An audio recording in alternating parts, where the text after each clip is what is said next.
Oh, right, sorry. Somebody needs to tell the rain that because it's lashing outside the doors of the BBC right now. It's not listening. Yeah, good morning to all Brians. We have a particularly nasty one outside our doors. Online, I know. on digital radio, 6:31. and on 88 to 91 FM. BBC Radio 2. Mesdames et messieurs,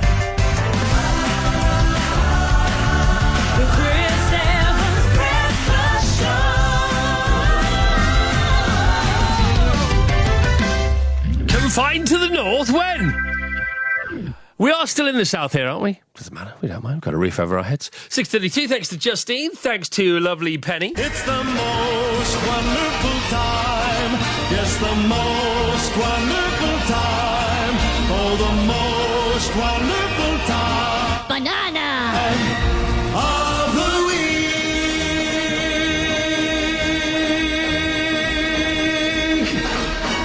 This is London.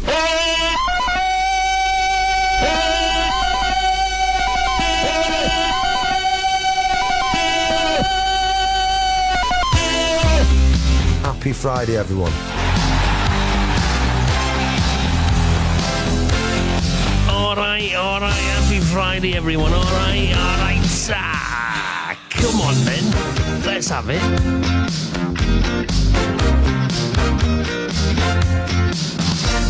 The power of love is a curious thing. Make a one man weep, make another man sing. Change your heart to a little white dove. More than a feeling, that's the power of love.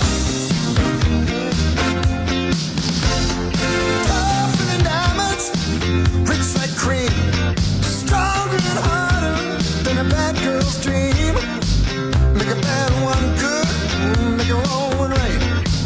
Power of love will keep you home at night. You don't need money, don't take fame. Don't need no credit card to ride this train.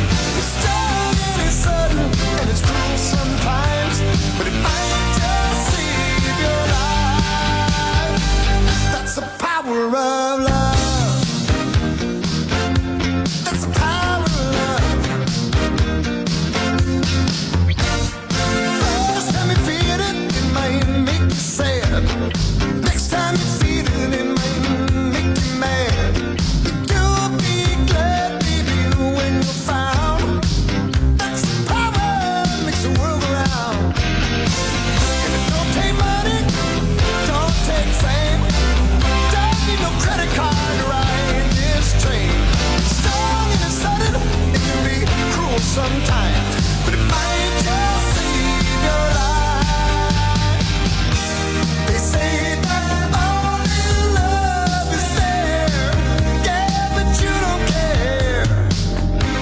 But you know what to do when it gets hold of you. And with a little help from above, you feel the power of love. Feel the power of love. Can you feel it?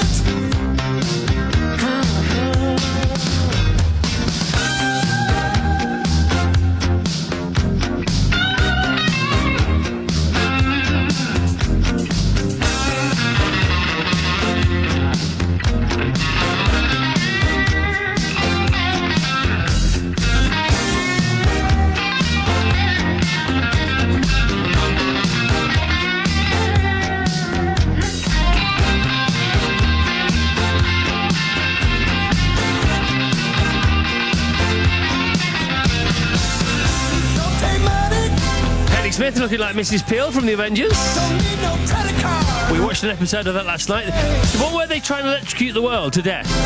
Stronger than steel.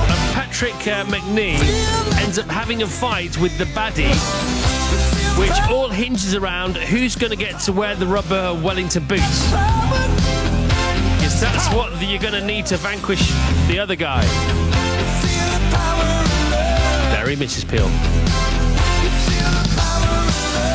6:36 Friday morning. Hello, good morning. We're here. Are you there? Because we need you. That's how it works. It's a two-way street here. Okay, we'll bat them out, but we need you to bat things back to us if you don't mind. On the show today, we've only got the chorus playing live, and then basically, I mean, here's the deal. Here's the skinny. This is sort of what's just happened. I mean, they have practically just walked off stage of the Albert Hall, and they're on their way here now. I think they've got their umbrellas, they've got their brollies, they'll be fine. You know, they're walking through Kensington Gardens, up through Hyde Park, where they're already setting up Winter Wonderland, by the way. I mean, it's no mean feat, it's a big old deal. And then past all the lovely posh car shops on Park Lane, then they'll turn right and they'll get into Oxford Street. Christmas lights already up, but not on. And they'll go to Oxford Circus, which has the maddest pedestrian crossing system in the world, which nobody uses. You've got this diagonal one where you're supposed to go out into the middle of the road, but everything's, well, I'm going to get killed if that. No, well, very clever people have designed this and it's fine. Well, let the very clever people use it then. No thanks. Anyway, then they're going to turn left. Past New Broadcasting House, which is still very much old Broadcasting House. Very Art Deco, very beautiful. Very beautiful. Turn right, past all the One Direction fans who are waiting outside Radio 1 Extra for Liam Payne's on today. You can come here if you like for a cup of tea to escape the madness. And then they'll be up the stairs and here along with Gerard Butler and Andrew Garfield and Greg Davies and you and the Good Morning Chris Club for Friday morning. On the text 88291. You want a hug? Climb on board, my friends. Climb on board. Whilst I shoulder shimmy to steps, all right? And I don't care. Held my breath as the last wave pulled me under. What doesn't kill you makes you so much stronger. Can you feel this pain rushing through these veins, driving me insane? But I won't break.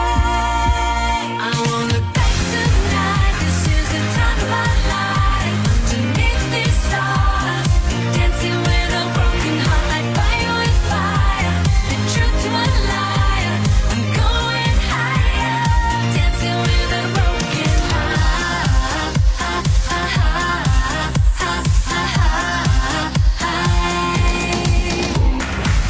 I'm gonna bury all the past just 6 feet under. I'm gonna make the stuff of lightning and thunder. I won't live on fire in the peace and quiet, moving on to another dawn. I won't look back tonight. This is the time of my life. Underneath these stars, dancing with a broken heart, like fire with fire. The truth to a liar. I'm going higher, dancing with a broken heart.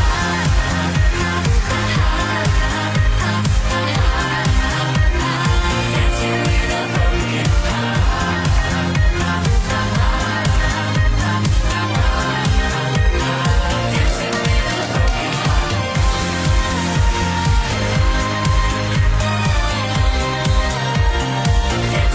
Yeah, they're already putting up Winter Wonderland.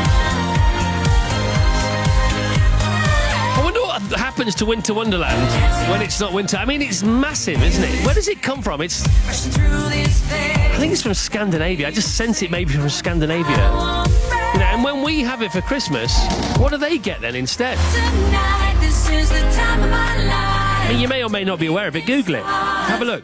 Dancing with It's all the rides you get in any of the major theme parks in the world without the spaces in between. That's what it is. It's absolutely enormous, including log flumes and those whitewater rapid rides in the middle of Hyde Park. And it's on the same site where we host our Radio 2 festival in a day and proms in the park. So on that same patch of grass. The grass isn't happy, I've got to be honest with you. They actually relay the grass in January every year for 6 months. Brand new grass. dancing with a broken heart, like fire with fire. I don't know if any of this is relevant to you listening to a breakfast show. Anyway, I just thought I was sharing it with you. So Penny's been in, now she's gone out. Shaking it all about for a Friday.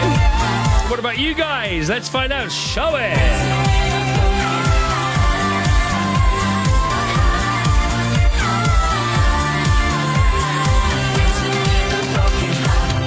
Yeah! Maggie from Steps, Dancing with a Broken Heart. Okay, we got a honk here. We got a honk there. We got Good Morning Chris Club applications everywhere. Can we enroll in the Good Morning Chris Club? Enroll? I suppose you could. We've been on the road since 4:50 a.m. travelling from Hastings all the way to the Isle of Skye, a mere 720 miles. Is it that far? I wouldn't have thought it was that far. The good news is we can listen to your complete show today. Hurrah!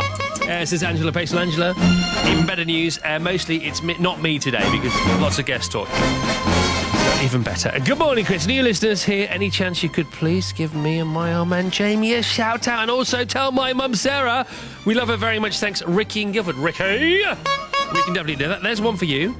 There's one for your missus, and a double for your mum if that's all right, for Mummy Sarah. And we will give you a new listener ding ding applause and a dodgy trombone in a bit if you like. Good morning, Chris. Please could you say hello to my husband John, who is driving me and our 2 dogs from Plymouth to Carlisle, so we can spend more time with our daughter and 3 grandchildren, please, from Maria.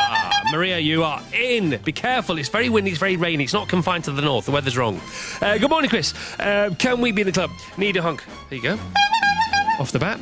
We're off to Mid Wales fishing, looking at the weather forecast. I really wish we weren't, says Matt Gregory. That's the thing, because it is definitely going to be very wet, very windy in lots of parts of Great Britain, particularly the West Coast and particularly Wales, it would seem. So do you just carry on knowing that it's going to be like that, or do you say, we'll have a staycation, we'll go to the pub, okay, we booked, we paid for everything, but frankly, what's the point? There is that whole what's the point thing, isn't there? Vassos has done the same thing. Vassos has booked a trip for his family to scale Mount Snowdon this weekend. That's not going to happen. So what do you do instead? I don't know. The finest stars of the London stage are ready to celebrate another incredible year of theatre. But there's one thing left undecided. The London Theatre Awards 2017. Last year, you voted Jesus Christ Superstar as the winner of the BBC Radio 2 Audience Award for Best Musical at the London Theatre Awards. Now, it's time to decide who deserves this year's crown. The shortlist has been announced and voting is now open. For terms and conditions and to cast your vote, head to the Radio 2 website. Voting closes on Sunday, the 29th of October. Springtime for Hitler and Germany. Ba-ba-da-da. Oh, I love that musical. It's not on anymore. I don't know how they use it in the trail. From the producers. What do you mean, what's that? Get out of show business immediately. Leave show business immediately, Miss Ellie. Right, today... Didn't mean that. Today's Big Screen Belter is chosen by Carl Davis from Miskin in Ronda Sinon. And he says, this rock and roll song blasts out over the sound of spinning chopper blades as Arnold Schwarzenegger, finest actor of his generation, and his crack team of ex-military heroes fly across the South American jungle. They think they're on a rescue mission, but what awaits them is far worse than they could ever imagine. Carl's Big Screen Belter from the film Predator, not at all unpredictable, is Little Richard with Long Tall Sally. Gonna tell Aunt Mary about the John. Spring time for Hitler and Germany, oh baby. Yes, baby. Woo, baby. Having me some fun tonight. Yeah. Well, Long Tall Sally, she beautiful speech she got. Everything that Uncle John need, oh baby. Yes, baby. Woo, baby. Having me some fun tonight. Yeah. Well, I saw Uncle John with bald head Sally. He saw Aunt Mary coming and he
Richard.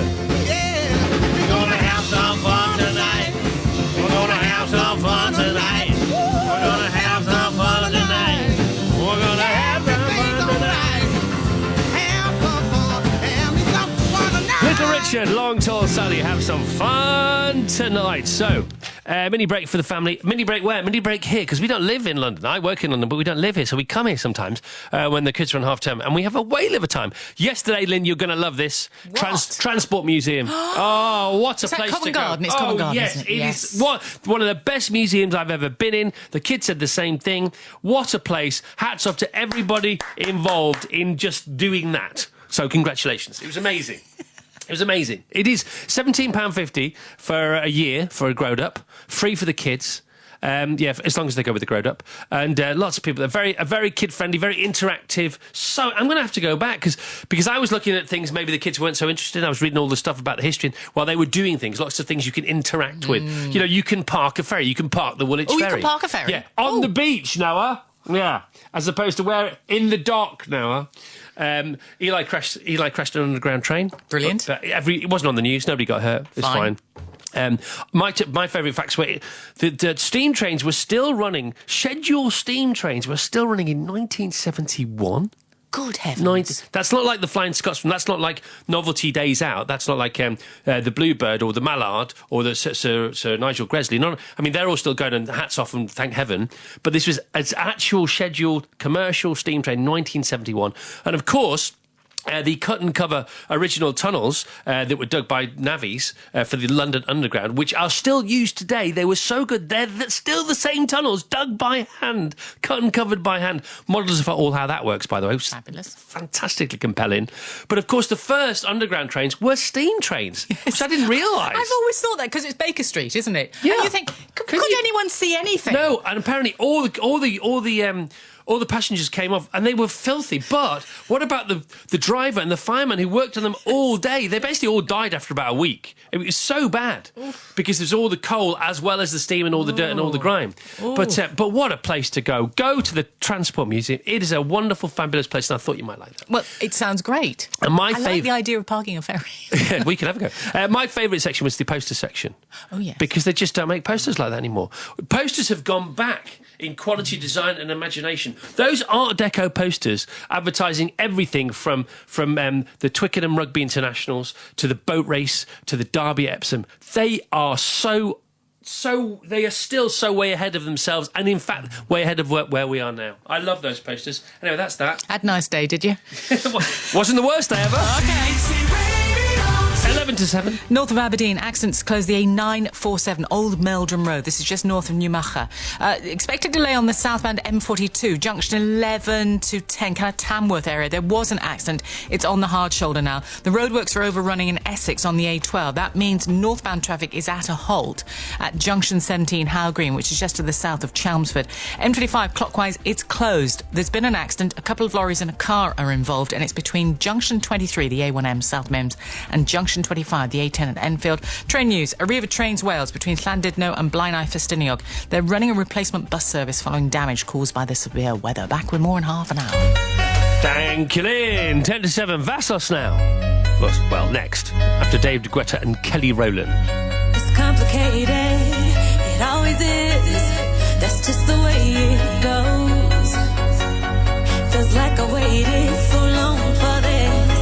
I wonder if it shows. Head underwater, now I can't breathe. It never felt so good. 'Cause I can feel it coming over me. I wouldn't stop it if I could. Will I take over? You know you can't deny. Will I take over?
So Kelly Rowland, When Love Takes Over. 17 minutes to 7 it was 10 minutes ago. It's the new way. If you don't like what you're hearing, just wait a clock tick and something else will be along. Clock tick is what they say in Wicked for a second, so wait a sec. Wait a clock tick. I like that. I like it a lot. Yeah, That's why I just said it. How are you, Vass? Very well, thank you, Chris. How are you? Very well too. Listeners coming to your aid here, Chris. Good morning. I live round the corner from Mount Snowdon, actually at the base of it, and there's plenty to do even in the rain, so Vassos could go to the Slate Museum or the Old Quarry Hospital, says Owen. Good-o. Well, those are both on the agenda now. So you're still going to go? We are going. Well, you've booked the hotel, that's it. You've got to go there, haven't you? You've got to go. You've got to go. And also, you know, I still am astounded, and Lynn's tried to explain this to me, why there's barely any traffic on a Friday morning. Because apart from a Sunday morning, it's the quietest few hours of the week to travel. And people don't believe this. They go, you're just doing that, so we'll try it, and then we'll get stuck in traffic here, and then we'll text you and you go, well, did you really believe that was the case? But it is the case. And because the ankle biters are off school, you can do that. You can take advantage of that. We're away. Okay, well, good for you. Now, what can we talk about as far as the sport's concerned from last night and the weekend on the way? Well, the less said about the Everton game yesterday, the better. Also in the Europa League last night, Olivier Giroud scored a fantastic goal as Arsenal won 1-0 at Red Star Belgrade. Well done, Arsenal. Now, Chelsea stars, this is the back page of the Times this morning. Chelsea stars are unhappy with regime. Now, this can be a headline that's just basically written every 6 or 8 months. This particular regime they're unhappy with is Antonio Conte's. Chelsea have... well, they've lost their last 2 games, haven't they? So they are not... they drew with Roma and then they lost to Watford at the weekend. But if you win the Premiership with Chelsea, don't you get sacked the year after anyway? It's pretty much... Isn't that what happens? Yeah, exactly. If you don't, the best way to keep your job is to not win. Not win the Premiership. Yeah, not win anything and then you keep your job. Now, actually, there is a good news football story around, and I found it in the Telegraph. All the papers have it somewhere. There was going to be talk, because Christmas Day falls on a Monday this year, of Christmas Eve fixtures, including... Arsenal against Liverpool at 4 p.m. on Christmas Eve, which is not easy if you're a Liverpool fan wanting to go to the Emirates and then getting home for Christmas. No, that's not, is it? No. And the thing is, the Premier League said, well, look, we have sold the rights to the broadcasters and there's nothing we can do. You know, if they want to, there's a massive audience on Christmas Eve for a game like that. And if the broadcasters want to put it on then there's nothing we can do about it. And the broadcasters and the Premier League have got together and thought, actually, let's put the fans first for once, and there will now be no fixtures on Christmas Eve, which I think is terrific. Well played. I don't know, Sky and BT and everyone. Are there bits and bobs around this morning? Well, there's Fernando Alonso, who's been driven around the track in the USA in actually rather a lovely-looking old classic Honda. Actually, probably be quicker than his current car. He has re-signed with McLaren. Has he? Yep. Do you know when he last won a race, Fernando Alonso? What, a motor race? No idea. 2013. He came close to winning. That's in F1. Hasn't he won other races in other motorsports? Well, no, he didn't. He came close to winning an IndyCar, didn't he? He was leading, but then didn't conked win. Out, didn't he? Yeah, his engine conked out. Sorry, unusually Honda. for him. Sorry, Honda. In the Guardian this morning, there's Ronnie O'Sullivan, who decided when there was a pitch invasion at the snooker, but it was a very kind of a beige invasion. Yeah, it was a beige invasion, and he decided that beige invasion. He said, look, why don't you take my last shot to the pitch invader? And she did, but she missed the black. And then there's Michael Vaughan. This is in the Mirror this morning. I like this. Michael Vaughan, former England cricket captain, advice to Joe Root: how do you make your players believe you're going to win the Ashes? Lie. If it works. Rolling down our garden path, saw a flower glowing in the dark. It looked so pretty and it was unique. Had to bend down, just have a peek. Hello, friend. Really good to see you once again. Hello, friend.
old friend from Eric Clapton. Morning, Chris. I'm taking my wife Jo away for her birthday, but she's driving. I presume you have the radio on now, and she doesn't know where she's going because it's a surprise. But due to the weather, not sure how this one's going to work out. So could you please break the news to her now that we too are going to Snowdonia? We'll look out for Vassos and hope you have a great weekend. Well, you too. And hey, if you're kiddie free, I'm sure it'll be fine, won't it? You could actually join up with Vassos. You could do a bit of audience research while he's there, couldn't he?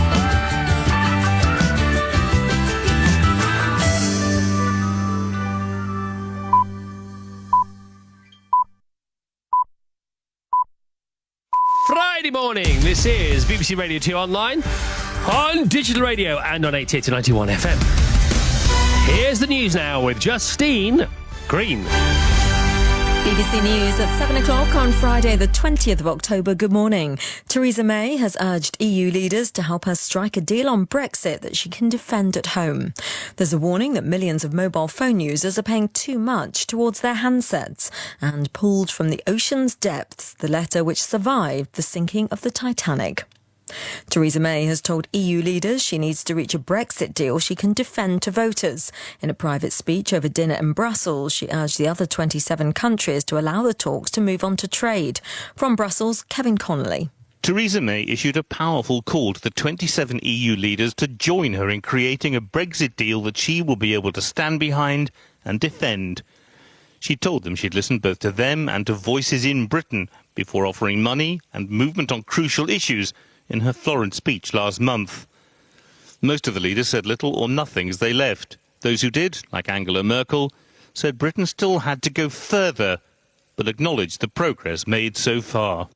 Citizens Advice is warning that millions of mobile phone users are being overcharged by their contract providers. It says the customers of three of the UK's biggest companies, Vodafone, EE and Three, are being charged extra for their handsets even after they've paid for them in full. Here's Jane Wakefield.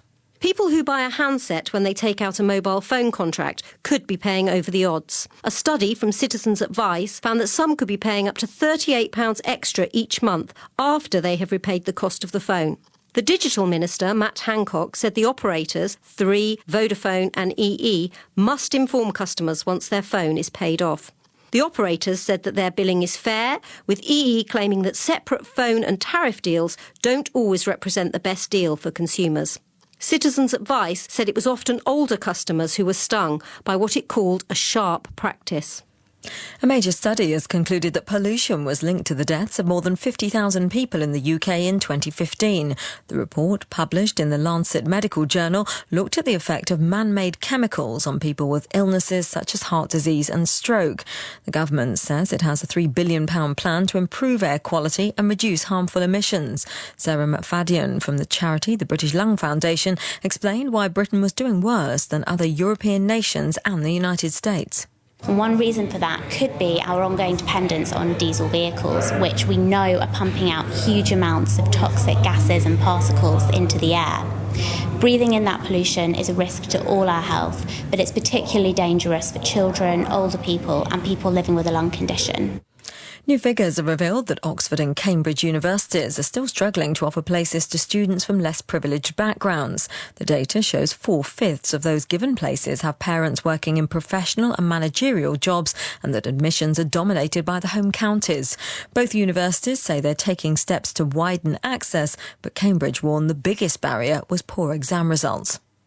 Unions have warned the cost of childcare in England is rising much faster than wages. The TUC says in the 8 years to 2016, the average pay of parents with a 1-year-old rose by 12%, while childcare costs increased by 4 times that.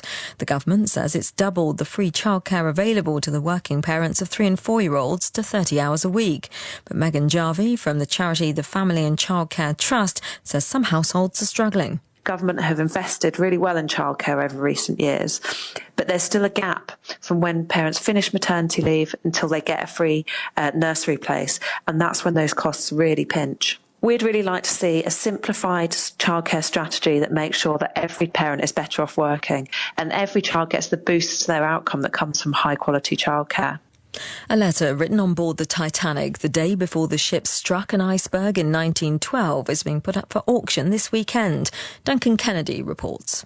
Still covered with water stains from its immersion in the North Atlantic, the letter was written by an American businessman, Oscar Holverson.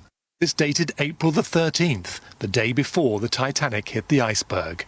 Mr. Holverson says the ship is fitted up like a palatial hotel. He also refers to John Jacob Astor, then the world's richest man, being on board. The letter is being auctioned in Devizes this weekend and is expected to sell for up to £80,000. And the weather, a cloudy and damp start, but there'll be some bright spells this afternoon before wet and windy weather moves in from the west. Highs of 13 Celsius in Belfast, 14 in Edinburgh and Cardiff, and 15 in London. BBC News, it's 7:05. Thank you, Justine. I bet it goes for at least double. At least double. Maybe triple. Online, on digital radio, and on 88 to 91 FM. BBC Radio 2. Ladies and gentlemen, this is your radio talking. We want to wish you all a very happy Friday morning guest day today.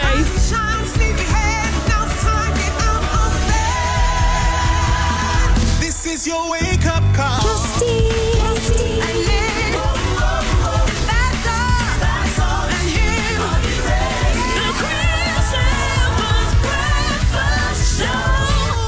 Good morning, friends. Thanks for tuning in. A-listers all the way today. 1 hour from now, you will have on the show live in conversation Greg Davis, Gerard Butler, Andrew Garfield, and live music from The Cause. No, I can't believe it either. But we shall see if it's the truth in 1 hour from now. Right, representing Ferndale this morning, Sean Johns is leaving the Welsh Valleys for the Royal Albert Hall to watch Jaws in concert with wife Emma. Jaws in concert? What a laugh! Representing Brulard, as in Moulard, Alison Bell, as in Bell, is welcoming swimmers from across the UK to Sports Centre for the local Jersey Tigers Open Meet. And representing Staple Hill, Alexandra Bright is gearing up for a busy weekend filled with tree climbing, dog walks, hot chocolates and hot pots. Nice. Today's show is dedicated to everyone who helps keep our fabulous museums appealing, compelling and fascinating. And today's show is entitled Museums Are the Future. Know what I mean?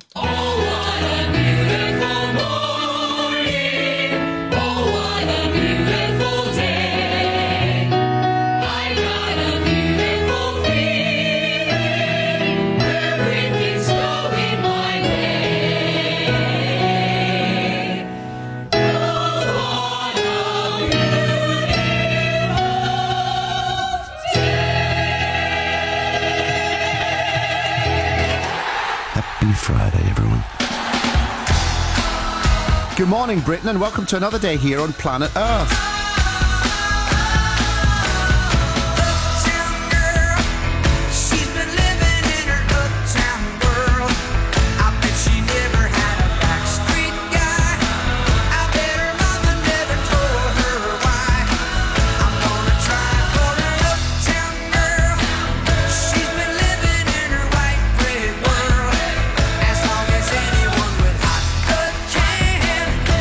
She's looking for a downtown man.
Absolutely blown away by the London Transport Museum yesterday. Got the kids and Mrs. E in London for a mini break, because we don't live here, we live out in the sticks, so I come here every day, but they don't. And so when they do, I get to enjoy London as often it should be enjoyed. But the Transport Museum's so good. They've got these omnibuses from 1907. And actually the first omnibus, this is the first sort of motorised omnibus, was in 1900, but they were still slower than the horse-drawn omnibuses, and they've got pictures of the horse-drawn omnibuses overtaking the motorised ones. And then how did they get quicker? How did the buses get quicker in 1907? How did they finally overtake the horses? Well, they employed an engine which was a hybrid engine, and they called it a hybrid engine back then, and it was petrol and electric. And what are we turning to now? What are we turning to now? See, this is why museums are the future. Sometimes we're so stupid, aren't we? Right, kids, if you're doing something for the first time today, it's the last chance to grab a fanfare. We give it to the grown-ups next week for half-term. 08000 288 291 if you're doing something for the first time today or over the weekend. Martin says, Chris, last night we saw the Cause at the Royal Albert Hall with my daughter and my parents. Well, there is only one way to describe the evening's entertainment. It blew our blimmin' socks off. Blimmin' no G, I see there. All right, okay. Serious jockey. All right, thank you very much indeed. Yeah. There's a cross promo in your text. Thank you. Morning, Chris. You're sounding super happy this morning. Can you give us a shout out? We're off to North Berwick in Scotland from Hertfordshire to show the kids our new house, making the big move to Scotland next year. New adventures await, say the Edmund family. That's Nia, Niall, Toby, Isla and Oren Edmund. Well, I'm super happy because we've had a lovely couple of days with the kids and Mrs. E in town. They're absolutely gorgeous. We topped it all off because we go home today again. This brilliant Greek new restaurant that's opened around the corner, and I said to Noah, what do you like? What do you fancy? He said, well, if the catch of the day has the sea bass, I'll go for that. No. What's wrong with the kids' mezze? Oh, and can I have a traditional and non-alcoholic Greek drink, please? He's got to get back in his box, that boy, very quickly. Every night, seeing all the same faces, but I've seen you before. Girl, I think I love you, love you, love you. I put my lifeline in your hands. I already know it's over, never finding you again, I know, sir. What I gotta lose, I would take a chance. Girl, I'm not afraid, ain't running away tonight, no. I put my heart on the line for you, put my heart on the line for you. All my friends think I'm crazy, maybe I've lost my mind, but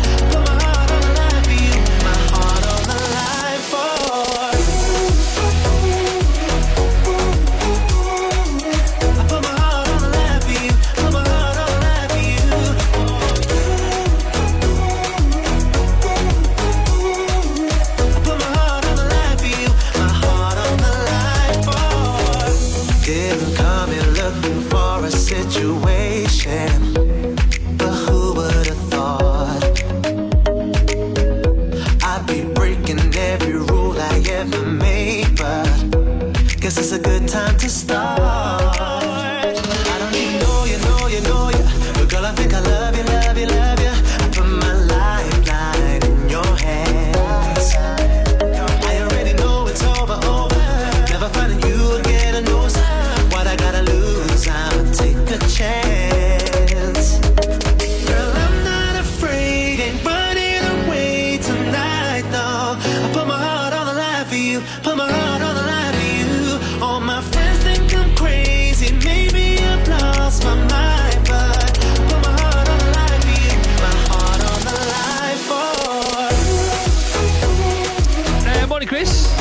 Totally agree with you about the Transport Museum in Covent Garden. And by the way, it looks like an old station, but it's not. It's the old flower market. I didn't realise that. And how do they get those proper locomotives, big old steam locomotives, onto the second floor? I would have put them on the ground floor. Just a thought. I mean, it's not what you expect when you get up there. My goodness, there's two actual steam trains here. What else do we say here, Chris in Plumstead?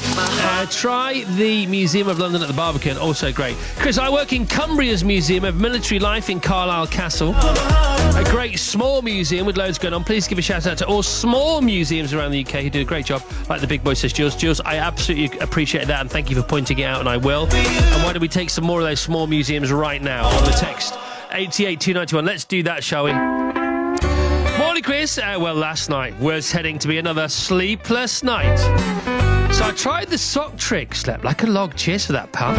Grant in South Wales. It's not my trick. Somebody else's trick. You're winding me up with this one now, aren't you? But apparently it does work. Tell you what the trick is later. We will be giving out, by the way, Delia's her boiled egg recipe, because we didn't do it yesterday, and it is fail safe, fool-proof, guaranteed, or your money back.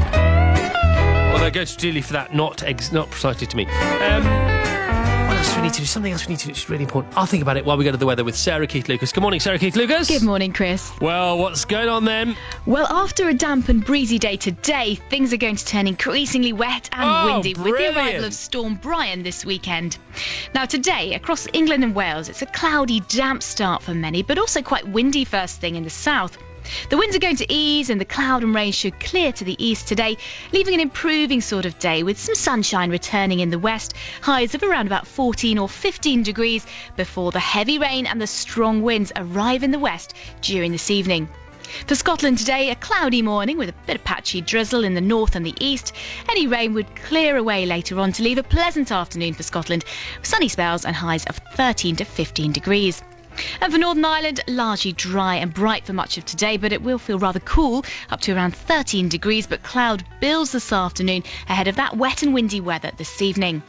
Now tonight, as Storm Brian approaches from the west, we'll see a band of heavy rain moving from west to east across all parts, followed by scattered heavy showers and strong winds developing, particularly across Wales, southern and western England too.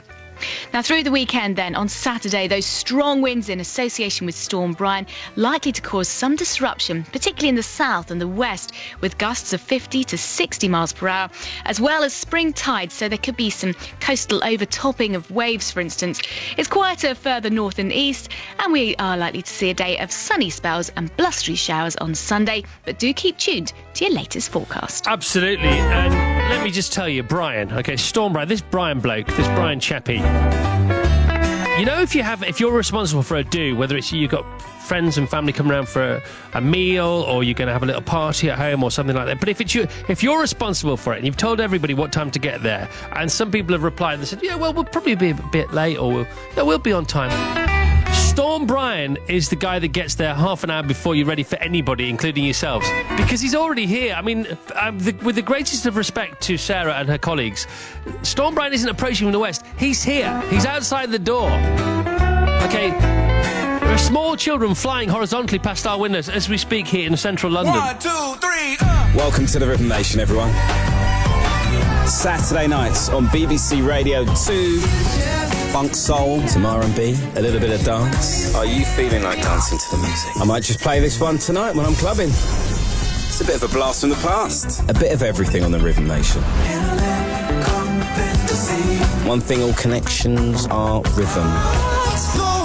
Is that arguably the greatest soul song ever, from the greatest soul album ever? That's a big call, but a lot of people love to say it is. Lyrics are timeless. Lyrics like that anyway. Trevor Nelson's Rhythm Nation, Saturday nights from 8 on BBC Radio 2. What are they doing to me? What are they doing to me here now? Today's On This Day is going to cause me all kinds of grief this afternoon.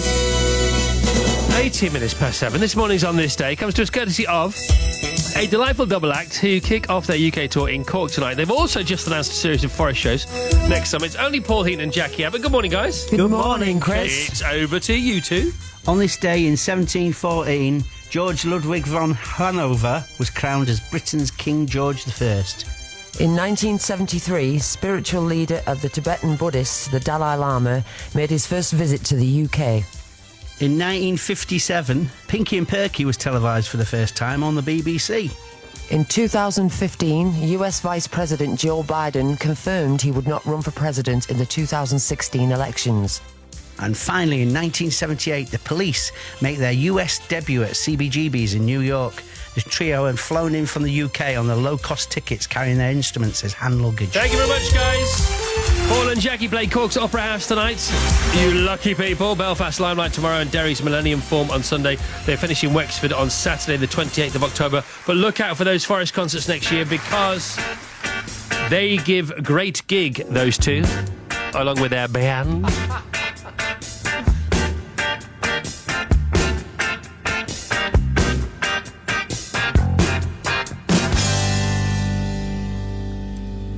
Roxanne, you don't have to put on the red light. Those days are over. You don't have to sell your body to the night. Roxanne, you don't have to wear that dress tonight. Walk the streets for money. You don't care if it's wrong or if it's right. Roxanne,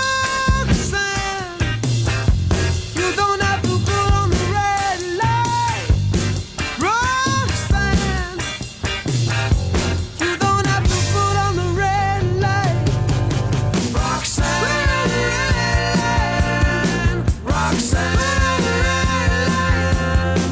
Roxanne,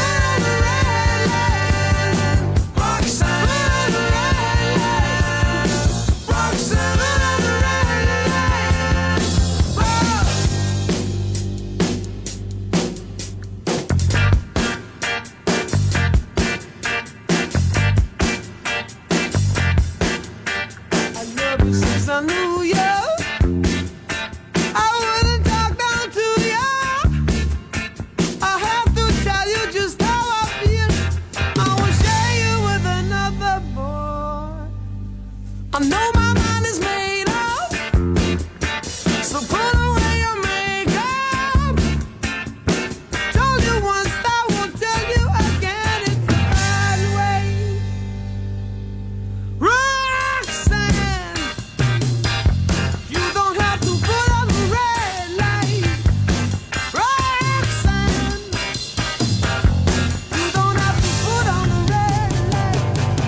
You don't have to put on the red light. Please, Roxanne. And before that, Jackie and Paul and Jackie, up to you. Who next year are playing in June in Delamere Forest in Cheshire, Thetford Forest, Suffolk, Westburn Arboretum in Gloucestershire, in Tetbury, Bedgebury Pinetham near Tunbridge Wells. I suppose that's a pine arboretum, isn't it? An arboretum with pine trees. I would imagine so. Tom is the sort of suffix for anything to do with trees, I think. They're tree museums, they're natural museums, that's what they are, isn't it, I suppose. Sherwood Pines, get that one. Derby Forest and Cannock Chase, that's all in June, so have a look for those and try and go along because you'll have no finder night. Al fresco with a bit of rock and roll thrown in. Morning, Chris, to the team. Small museums, you say. Don't forget the world-famous Lawnmower Museum in Southport. We've had them on, Claire in Liverpool. Thank you for that, though. Chris, you got to mention the Two Tone Museum in Coventry, all about the history of ska music, and that's a perfect place because that's where it was born, isn't it, Coventry? The Zealand Lifeboat Museum, the oldest lifeboat in the world, built by Henry Greathead in 1802, saved 500 lives. Lifeboat museums, lifeboat stations, lifeboat people, we love you. It's all good. It's Spend fine. the rest of our lives with you. Absolutely. From Phil. Thanks, Phil. In Redcar by the Sea. Chris, what about the Shoe Museum in Northampton? It's Cobblers. No, that's its name. It's actually called It's Cobblers. Lovely. Because it says Kieran in Northampton. Went to the Fossil Museum in Orkney, only because we had some time to kill. We ended up staying for hours. It was ace, says Chris in Leicestershire. Morning, Chris. The Horniman Museum in Forest Hill, South London, is a must. Now, this is in Forest Hill. This thing about museums, you wouldn't expect this. So there's an aquarium there. Mm-hmm. There's a big walrus there. I like a walrus. And lots of kids' activities. Well, the walrus is going to get the kids there. We know it's a Stacey and Bromley. Now, Noah's here this morning and again. Noah, is it true they've discovered a third strain of elephant? Is that right? Yeah. What are now the official 3 types of elephant? So there's the African bush elephant. Yep. The African savanna elephant. Yep. And the Asian elephant. And that's a done deal? Yeah. That's proven? Yep. Okay, thank you very much indeed. Okay, you're up to date with the elephants. BBC Radio 2. And now the roads. North of Aberdeen, there's an accident which has closed the A947 Old Meldrum Road, just north of Newmacher. Broken down vehicle on the M1 if you are northbound near Wakefield, junction 40 to 41. Expect a delay on the southbound M42 around about junction 11, Burton-upon-Trent. That's after an accident was moved to the hard shoulder. If you're on the M1 and you're travelling south, there's a breakdown. It's just after junction 21, Leicester, on your way to 20 at Lutterworth. Accident on the M5. This one's northbound, 6 to 5. Worcester to Droitwich, one lane closed. Roadworks have been overrunning in Essex on the A12. Traffic was brought to a halt northbound just south of Chelmsford at junction 17 Howe Green. And the M25 is closed clockwise. There's an accident. 3 vehicles involved. It's between junction 23 and 25. Very slow on the approach from junction 22 St Albans, but anti-clockwise, it's back to the M11 at junction 27. Thank you very much, Lynn. Thank you, Noah. 7:25. Keep the text coming about anything weekendy. Here's Years and Years Now and King. I caught you watching me under the light. Can I be a line? They say it's easy to leave you behind. I don't wanna try. Could take that test. Hold courage to your chest. Don't wanna wait for you. Don't wanna have to lose all that I've compromised to feel another high. I've got to keep it down tonight. And oh, I was a king under your control. And oh, I wanna feel like you've let me go. So let me go.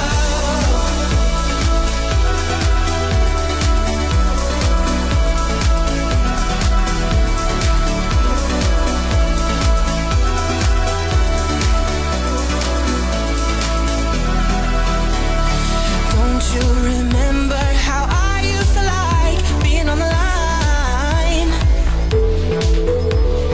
I dreamed you dreamed of me calling out my name. Is it worth the price?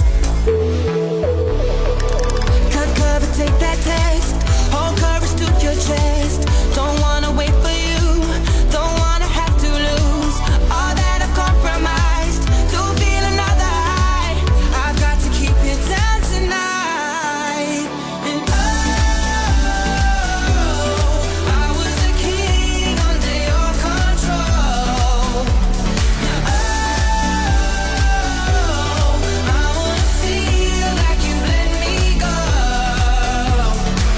I had to break myself to carry on. No love and no admission. Take this from me tonight. Oh, let's fight. Oh, let's fight.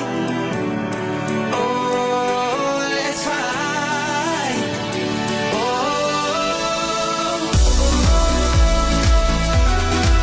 Years and Years, King. Well, not only the team, but other people want to know more about this extra elephant that suddenly appeared.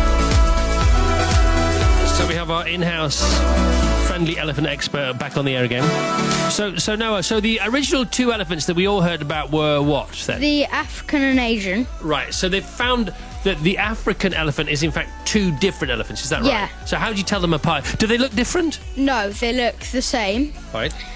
And it's not the looks. It's so they've taken one elephant from the bush, Yeah. the forests, and one from the savannah, and compared their DNAs, and their DNAs are different.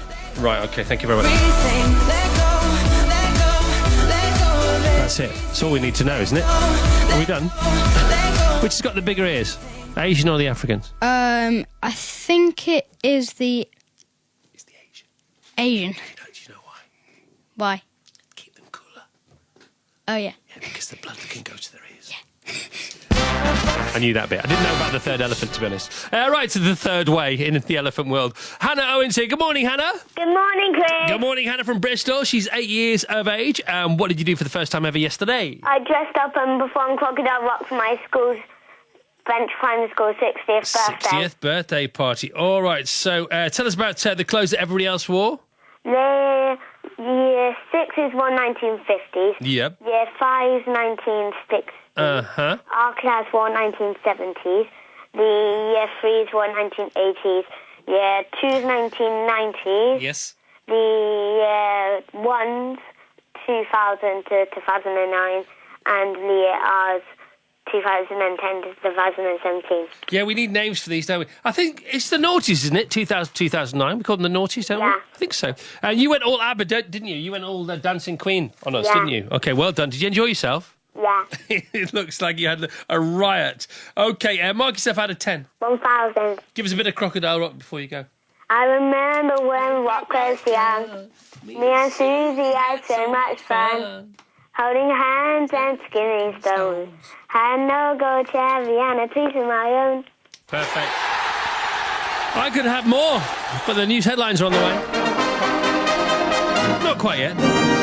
Sarah Wardrop Days here. Good morning, Sarah. Good morning, Chris. Good morning, Sarah from Pottersbar in Hertfordshire. Are you okay today? Yeah. Are you more than okay today? Yes. Are you on the toppest form ever today? Yes. Excellent. And what are you doing for the first time ever on Sunday? I'm going to Turkey on my holidays. Good for you. Will you come back and tell us how it was? Yes. All right, and watch out for the wind, because that's sort of where it is. It's very much where you're going. Okay. Take a kite. 7:30. Headlines now with Justine Green on Radio 2. The BBC News headlines. Theresa May has told EU leaders she needs to reach a Brexit deal she can defend to voters. In a private speech over dinner in Brussels, she urged the other 27 countries to allow the talks to move on to trade. Citizens Advice has warned that millions of mobile phone users are paying too much. It says customers with Vodafone, EE and Three are getting billed for handsets they've already paid for in full. The companies insist their charging plans are fair. A study has concluded that pollution was linked to 50,000 deaths in the UK in 2015. The government says it has a £3 billion plan to improve air quality.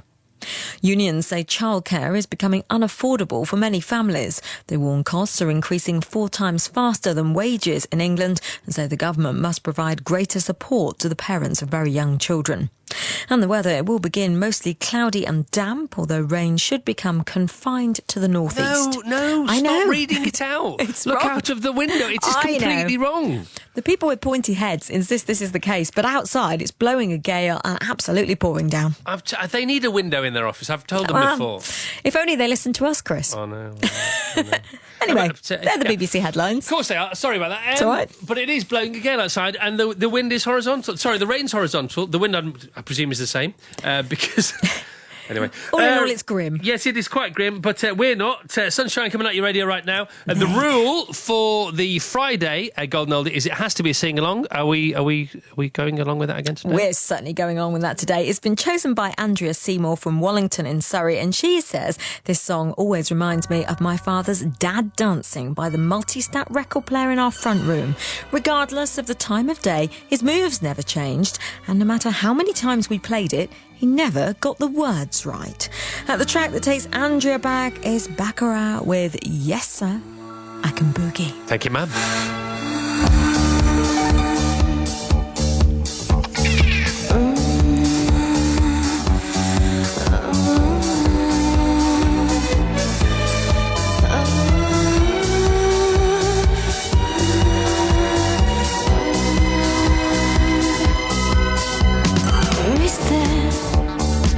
Your eyes are full of hesitation. She makes me wonder if you know what you're looking for. Baby, I wanna keep my reputation. I'm a sensation. You try me once, you'll beg for more.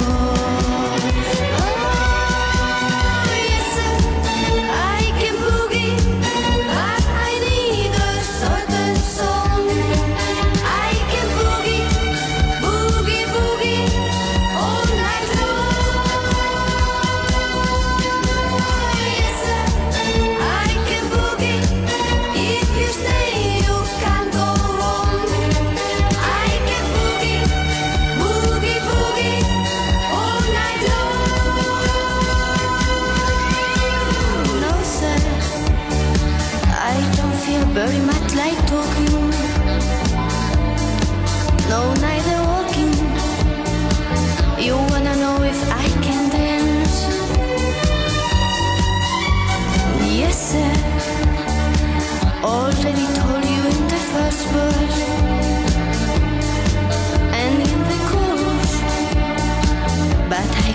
più amor scende. Yes, I can boogie, but I need a certain song. I can boogie, boogie, boogie, all night long. Yes, I can boogie, if you stay you can go home. I can boogie, boogie, boogie, all night long. Yes, sir, I can boogie. So the girl only has to be singing along on a Friday, Monday through Thursday. Do what you like with it. As long as it's a track that takes you back, and we might enjoy it. As old as you like. We'll even take them if we have to play them on wax. Yeah, or perhaps just applies with the sheet music and we'll get a pianist in.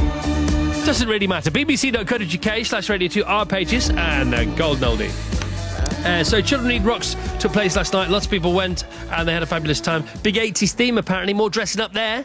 It went very well. The Frothy Coffee Man was there and has had to take this morning off to recover, but also because he's going on today, he's going to get on a plane today and arrive on someone else's holiday to surprise them.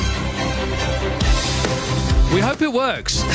I mean, it's a high-risk strategy. I think it'll be okay. We'll find out come Monday. 7:36 on Radio 2. The city was picky and cruel. Maybe I should have called you first, but I was dying to get to you. I was dreaming while I drove a long straight road ahead. Yeah. Could taste your sweet kisses, your arms open wide. This fever for you was just burning me up inside.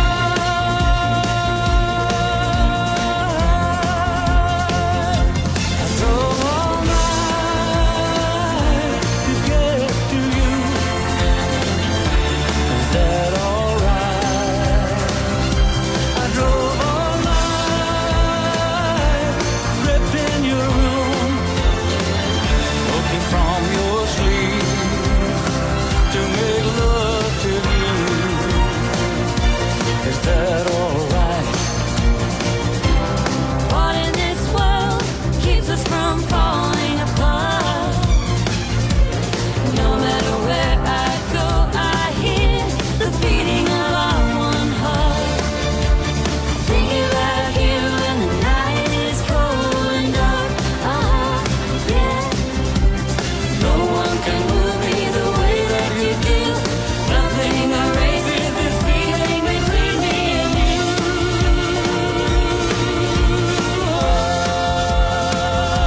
I drove all night to get to you.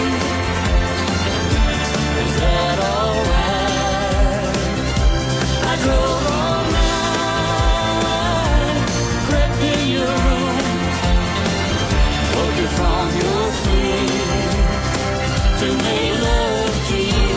Apparently Noah currently auditioning for Oliver behind the glass by asking for porridge. Of course, you need to ask for more. He has to get some first. But he's too tall for Oliver now. His legs are so long. When his mum gives him a cuddle, his feet go all the way down to hers now, and that makes her a bit sad. Which I completely understand. The only way this would work is if we recast the remaking of Oliver, and apparently this is going to happen in the movie world, with Greg Davies and some of his other tall mates playing the grown-up parts. Then Oliver could actually be played by Noah. But otherwise, I'm afraid, son, that ship has sailed. Roy Orbison here with the Royal Philharmonic Orchestra. Massive news from the Roy Orbison camp this morning. He's going to tour the world again with a hologram of Roy travelling across the UK backed by the Royal Philharmonic. And these hologram concerts, they are quite astounding, astonishing. They're not at all in any way pony. They've sorted the old hologram issue out.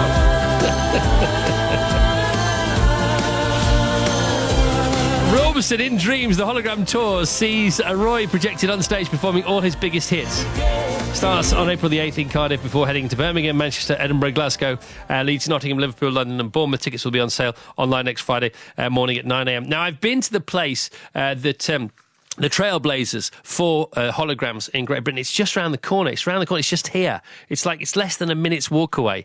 And I went there about 5 or 6 years ago, and they said, "Okay, sit there." And I was a little bit sceptical, to say the least. And I said, "Okay, I'm sure this is going to be very impressive, but I'm not going to think there's a person in front of me, am I?" Well, I did. And I had to go and pass my hand through the person to make sure they weren't there. Thankfully, they weren't there. Every Friday night, Sarah Cox brings you the sounds of the 80s. Don't you want me? Gotta get back in time and tell me now. How should I feel?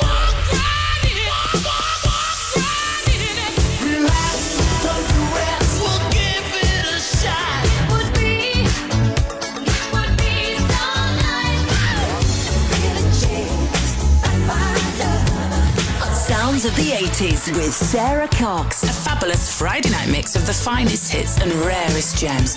Catch up now at the Radio 2 website. All right, wrong bong for me. It's to do with the elephants. I could have turned left or right with the bigger ears, the Africans or the Asians. I went for the Asians, the Africans. And many people taking great joy, great glee. I've made many of your Fridays by getting this wrong, so you can tell me that, in fact, you're right. And apparently you can tell the difference between African and Asian elephants from their ears, with the added benefit of looking to see if the ears are in shape of the continent from which they're from. I'm not... Is this a wind-up? You can do that. That works. Okay, let's check. 19 minutes to 8, Katy Perry and Firework. All the guests are on the way. Hey. Do you ever feel like a plastic bag drifting through the... Thank you, Andy in Grimsby. Have a nice day, and Nikki, wherever you are. So paper thin. And please correct this, Chris, or thousands of your tiny listeners will grow up to lose many pub quizzes in the future. Do you ever feel already buried deep, 6 feet under screens, but no one seems to hear a thing? Do you know that there's still a chance for you? 'Cause there's a spark in you. You just gotta ignite the light and let it shine. Just the night, like the 4th of July. 'Cause baby, you're a firework. Come on, show 'em what you work. Make 'em go, as you shoot across the sky. Baby, you're a firework. Come on, let your colors burst. Make 'em go. You're gonna leave them rolling up.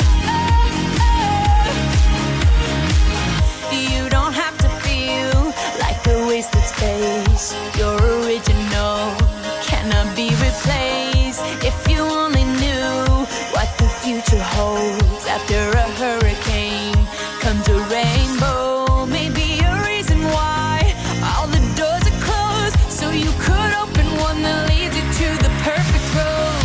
Like a lightning bolt, your heart will glow, and when it's time, you know, you just gotta ignite the light and let it shine.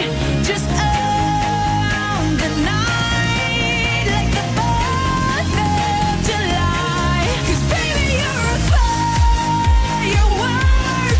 Come on, show 'em what you work. Make 'em go, as you shoot across the sky.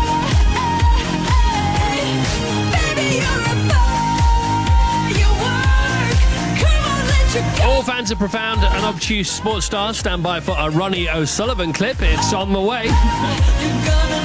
Second only, or perhaps neck and neck, with Jose Mourinho nowadays. boom, boom, boom. Even brighter than the moon, moon, moon. It's always been inside of you, you, you. And now it's time to let it through. 'Cause baby, you're a firework. Come on, show 'em what you work. Make 'em go, as you shoot across the sky. Katy Firework. Sorry, Katy Perry with Firework. 16 to 8. Have you seen a firework display to that song? Because lots of firework displays do that now, and it works perfectly. I'm not sure if she had that in mind, but if she did or she didn't, well, it's worked out rather well.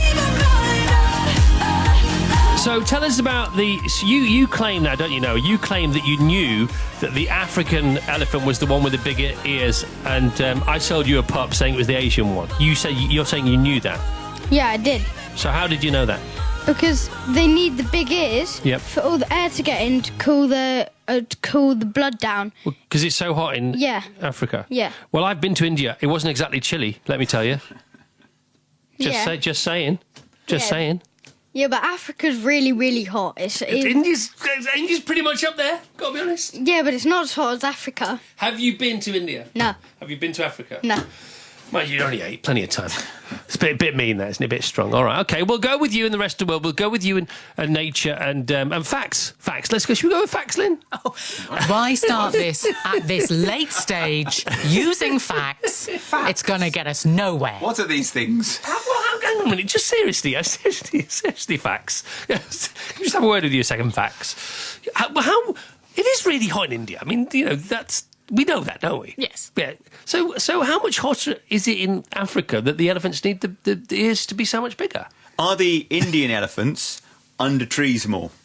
Like in jungles and stuff? Because when I watched Octopussy, there was a chase on an elephant, and that was very much through the jungle. That's what I based that fact on. That'll be it. By the way, kids, if you're listening and you're a bit disappointed that in Octopussy there were elephants, there's also octopuses, so don't worry about it. Yep. It's fine.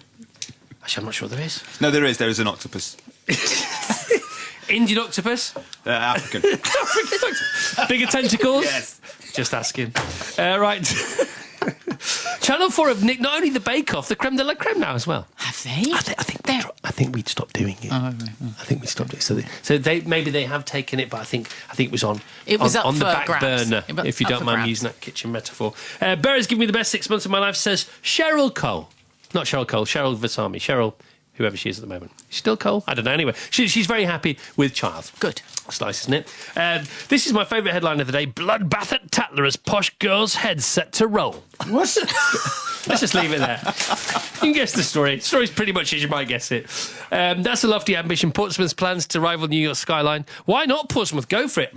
Portsmouth skyline already pretty nice, pretty attractive. And they've got a picture here of New York, and they've got a picture of Portsmouth. And Portsmouth, they're going to give the Portsmouth County Council are going to give lots of sexy, tall, thin structures.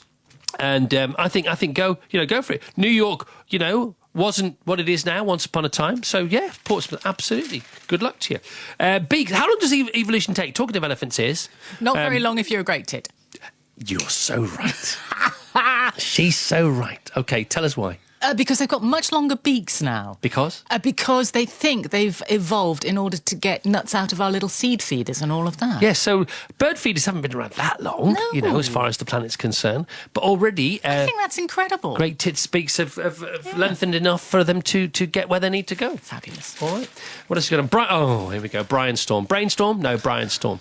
This talk of Storm Brian. Storm Brian, they say, is going to approach from the west this afternoon. / this evening. It's already approached, and we are not the west. We are central. Well, we're in the middle of London, so we're more towards the east, if anything. But it's at look. Noah, our fact expert. Does that look like a storm to you outside? Yeah. How fast are those clouds moving, approximately? Oh, I would say about very. Yeah, about at least a good 30 miles an hour. Yeah, 30 miles an hour in central London. And how low are they? Could you touch them if you went outside? Oh. You can touch them. But if you jumped, maybe? Yeah. They're pretty low, aren't they? Yeah, they're really How's low. the rain? The rain? Well, it's been raining all morning. Yeah. It's lashing down, isn't Yeah. it? Would you say that's a storm outside? Yes. So would I. Thank you very much indeed. That's our fact expert there. There'll be more He from him knows later. about elephants. As and when required. And by the way, can we stop calling storms nice names like Brian? Let's call them Rambo or something. Why would you call a storm Brian? Absolute rotter. How do Brians feel about having a storm name? Brian. Brian's in my bad books, and other Brians have done nothing wrong. I've never met a bad Brian. Here's the sport. And I'm in Lynn's bad books, it turns out. So, Yes, you are. So the first thing that happened when I walked in this morning... Storm Lynn. Lynn marched up and said there are 3 major American football players who currently have an injury, and you haven't reported on any of them. So, now this isn't how I would normally start the sport, but let's start with some NFL injury news on a Friday morning. He's only doing this because he has to sit next to me. Yes. Green Bay Packers quarterback Aaron Rodgers has a broken collarbone. Out for the rest of the season. Indianapolis quarterback Andrew Luck has shoulder soreness. Big trouble. And New York Giants wide receiver Odell Beckham Jr. broke his ankle. He's out for the season. I know. Get well soon, all 3 of them. Now, it is an odd sort of morning because we're going to move from American football injury news to snooker.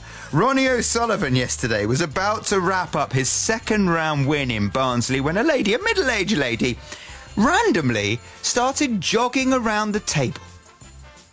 Well, he's going to let her pop the black or have a go at it.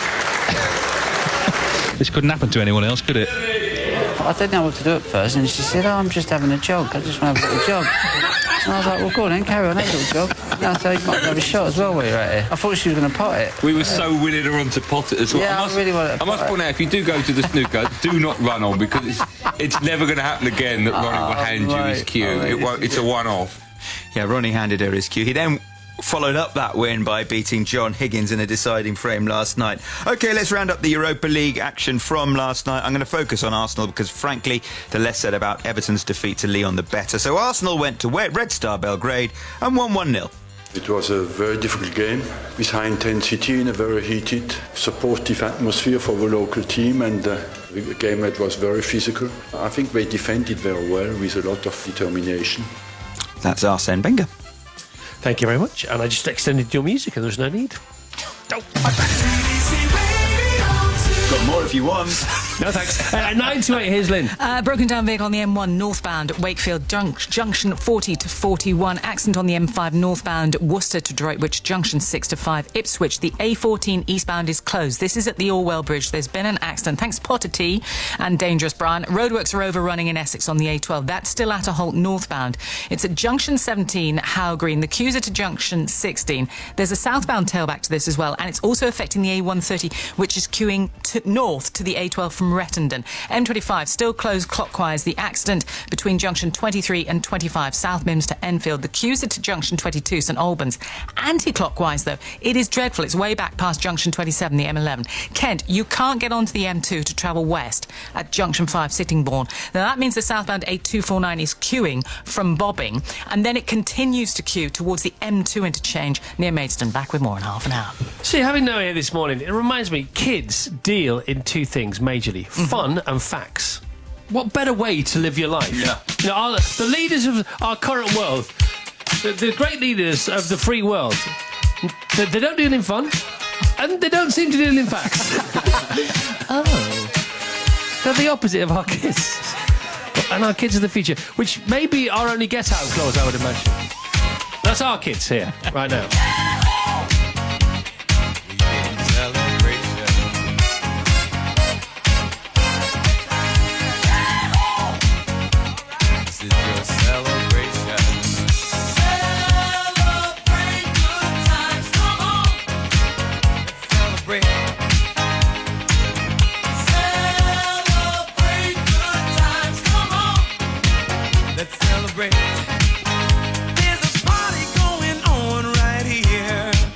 A celebration to last throughout the years.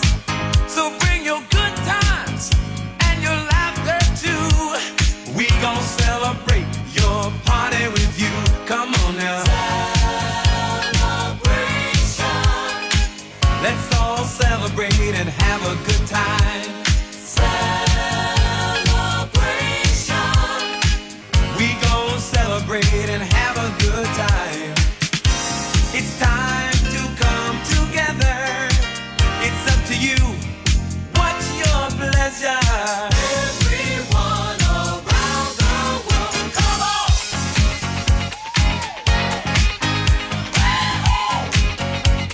It's a celebration.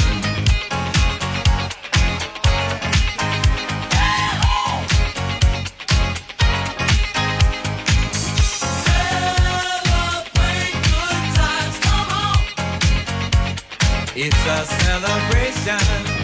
Celebrate good times, come on. Let's celebrate. We're gonna have a good time tonight. Let's celebrate. It's alright. We're gonna have a good time tonight. Let's celebrate. It's alright, baby. We're gonna have Cool and the Gang celebration on Radio 2. All the guests on the way. Gerard Butler's going to be here. Andrew Garfield, Greg Davies, and live music from The Cause on this show between 8 o'clock and 9:30. I'm excited. I hope you are too. I really am. Can't wait. This afternoon, of course, Steve Wright here, 4:15, Serious Jocking. No G, Simon Mayer, All Request Friday, Tony Blackburn with the Golden Hour. All good news, all on the way. On your station, BBC Radio 2.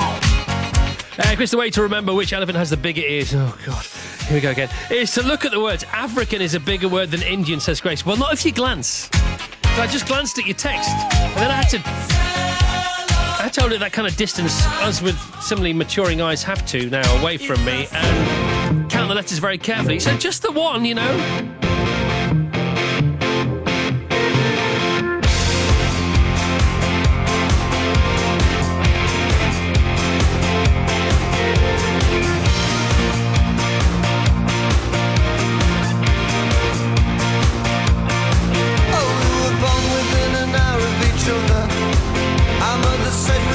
sister and brother. Your name is Deborah. Deborah. It never suited you. And they said that when we grew up, we'd get married and never split up. Oh, we never did it. Although I often thought of it. Oh, Deborah, do you recall? Your house was very small, with wood chip on the wall. When I came round to call, you didn't notice me at all. And I said, let's all meet up in the year 2000. Won't it be strange when we're all fully grown?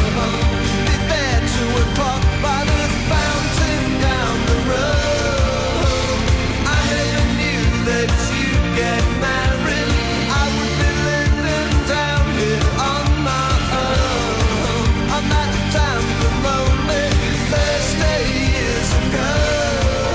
Good first girl at school to get rest, and mine said that you were the best. Oh, the boys all loved you, but I was a mess. I had to watch them try and get you undressed. We were friends, that was as far as it went. I used to walk you home sometimes, but it meant, oh, it meant nothing to you. And she was so popular. Deborah, do you recall? Your house was very small, with wood chip on the wall.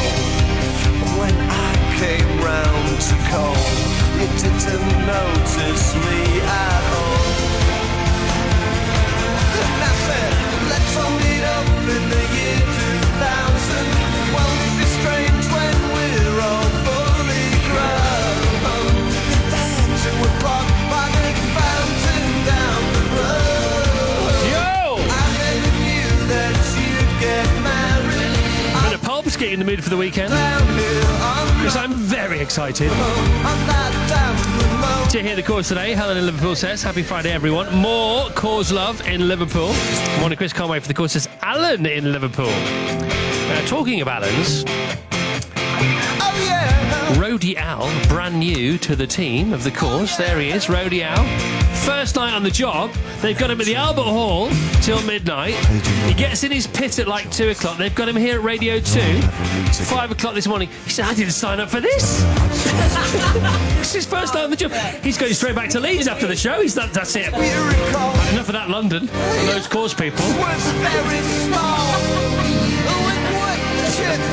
Alan and I had a chat this morning, you see.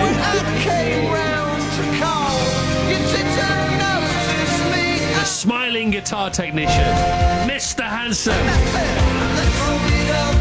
The ladies love him. And I can see why. Yes, did you just ask your son on the radio, Noah, who's 8, has he been to Africa? And then, now have you been to India? Surely you should know this, as you're his dad. Well, it was sort of rhetorical, all right?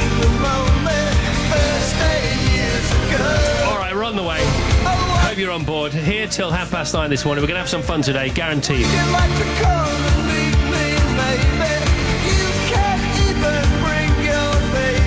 And of course here, I think there might be. I can see a cajon. I can see a brace of penny whistles. I can see a ukulele. And is it a violin or is it a fiddle? Both. I suppose you could say. Is it half Irish and half Stradivarian? Yes. Yes, okay. I wish. All right. So Caroline's here, Sharon's here, Jim's here, Trouble's here, Al's here. That's all I care about. This is BBC Radio 2. We are online on digital radio and on 88 to 91 FM. It's 8 o'clock. All the fun's on the way. Please stay tuned. Here's Justine Green with the news. BBC News at 8 o'clock on Friday, the 20th of October. Good morning. Theresa May has called for EU leaders to help forge an agreement she can sell to voters. Millions of mobile phone users are being warned they may be paying too much for their handsets. And do you mash, make or scold your tea? A major study of dialects is being made available online. Theresa May has told EU leaders she needs to reach a Brexit deal she can defend to voters. In a private speech over dinner in Brussels, she urged the other 27 countries to allow the talks to move on to trade. Afterwards, the German leader Angela Merkel said there was more to do, but she offered an upbeat assessment of the chances of reaching a Brexit agreement. Both sides have to move. We have to state what kind of partnership we want. We haven't reached a final agreement on that yet amongst the 27, but it is going to happen, and it will happen in the required time. Citizens Advice has warned that millions of mobile phone users are paying too much. It says customers with Vodafone, EE and 3 are getting billed for handsets they've already paid for in full. The companies insist their charging plans are fair and they let their customers know when the handsets have been paid off. But Andrew Roger from Citizens Advice says 1 in 3 mobile phone users stay on their contracts beyond the fixed term period. What that means is that customers are paying for phones that they've already bought. And these excess charges can really add up, anywhere between £16 and £38 per month, depending on what kind of handset you've got, with an average monthly cost of around £22 per month. So we think this is a practice that whose time has come. A major study has concluded that pollution was linked to the deaths of more than 50,000 people in the UK in 2015. The report, published in the Lancet Medical Journal, looked at the effect of man-made chemicals on people with illnesses such as heart disease and stroke. Campaigners have blamed Britain's dependence on diesel cars. The government says it has a £3 billion plan to improve air quality. New figures have revealed that Oxford and Cambridge universities are still failing to offer places to students from less privileged backgrounds. The data obtained by a Labour MP also shows that 13 Oxford University colleges didn't make a single offer to black A-level applicants over a 6-year period. Both universities say they're taking steps to widen access. Here's Hannah Richardson. What this data shows is that regardless of their educational background, 4/5 of students given places have parents working in professional and managerial jobs. And what's more, the proportion has been edging upwards over the past few years. The figures also expose a regional bias. More offers were made to pupils in a handful of counties surrounding London than to students in the whole of the north of England in the years 2010 to 2015. The former US President Barack Obama has warned that politics in his country has been set back half a century. He returned to the campaign trail for the first time in months, speaking at a rally in New Jersey to support a Democratic Party candidate for governor. Mr. Obama attacked his successor without naming him. What we can't have is the same old politics of division. Some of the politics we see now, we thought we put that to bed. I mean, that's folks looking 50 years back. It's the 21st century, not the 19th century. Unions say childcare is becoming unaffordable for many families. They warn for the parents of 1-year-olds, costs are increasing 4 times faster than wages in England. The government says it's doubled the free childcare available to the working parents of 3 and 4-year-olds to 30 hours a week. Researchers working on the most comprehensive study of dialects in England are to make its archives available online. The Leeds University project records the rich variety of words used in different areas for the same object. Fiona Douglas, who's leading the study, gave one of her favourite examples. I think the most fascinating one for me has always been the words associated with bread things. So like, what I would call a roll, an individual bready thing. Since I've come to Yorkshire and to work at the University of Leeds, I've heard barm cake, oven bottom muffin, bread cake, tea cake, bread bun, all sorts of different words for what essentially is the same thing. So dialect is certainly still alive and kicking. And the weather, a cloudy and damp start, all very wet and windy in the southeast, but there'll be some bright spells this afternoon before more wet and windy weather moves in from the west. Highs of 13 Celsius in Belfast, 14 in Edinburgh and Cardiff, and 15 in London. BBC News, it's 8:05. Right, this is going to be fun. Please stay tuned till 9:30. Try and listen to the show till 9:30 because old friends are here today. It's going to be a good show. But also, we think we might have the biggest height difference between two guests we've ever had on the show. Do you reckon, Andrea? What do you think here? Well, I think we were separated at birth. This is my long-lost twin. He's got an altitude problem. So we've got Greg Davis here. Morning, Greg. Hello, good morning. Greg, you're 6'7"? 6'8". 6'8". Okay, and Andrea, how tall are you? 5'2". 5'2". Okay, somebody else did the maths. You used to be a teacher. You did the maths. Okay, yeah. It's quite a bit taller. 1 foot 4 inches. Yeah. 6. We both got it right. Anyway, I think the more interesting disparity would be in our weights. Yes, we'll be back after this. Online, on digital radio, and on 88 to 91 FM. BBC Radio 2.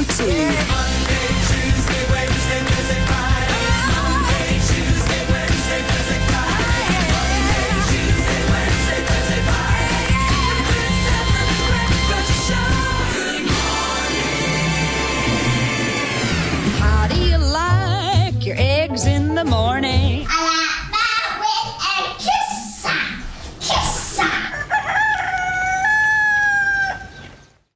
Sorry, it's all got a bit passionate. Monday, happy days. Tuesday, Wednesday, happy days. Thursday, Friday, happy days. The weekend comes, my cycle hums, ready to race to you. These days. On the way, we have guest Gerard Butler. Andrew Garfield's going to be here. Live music from the course, but the first cab off the rank this Friday morning. Greg Davey. Goodbye, grey sky, hello, blue. There's nothing can hold me when I hold you. So right, it can't be wrong.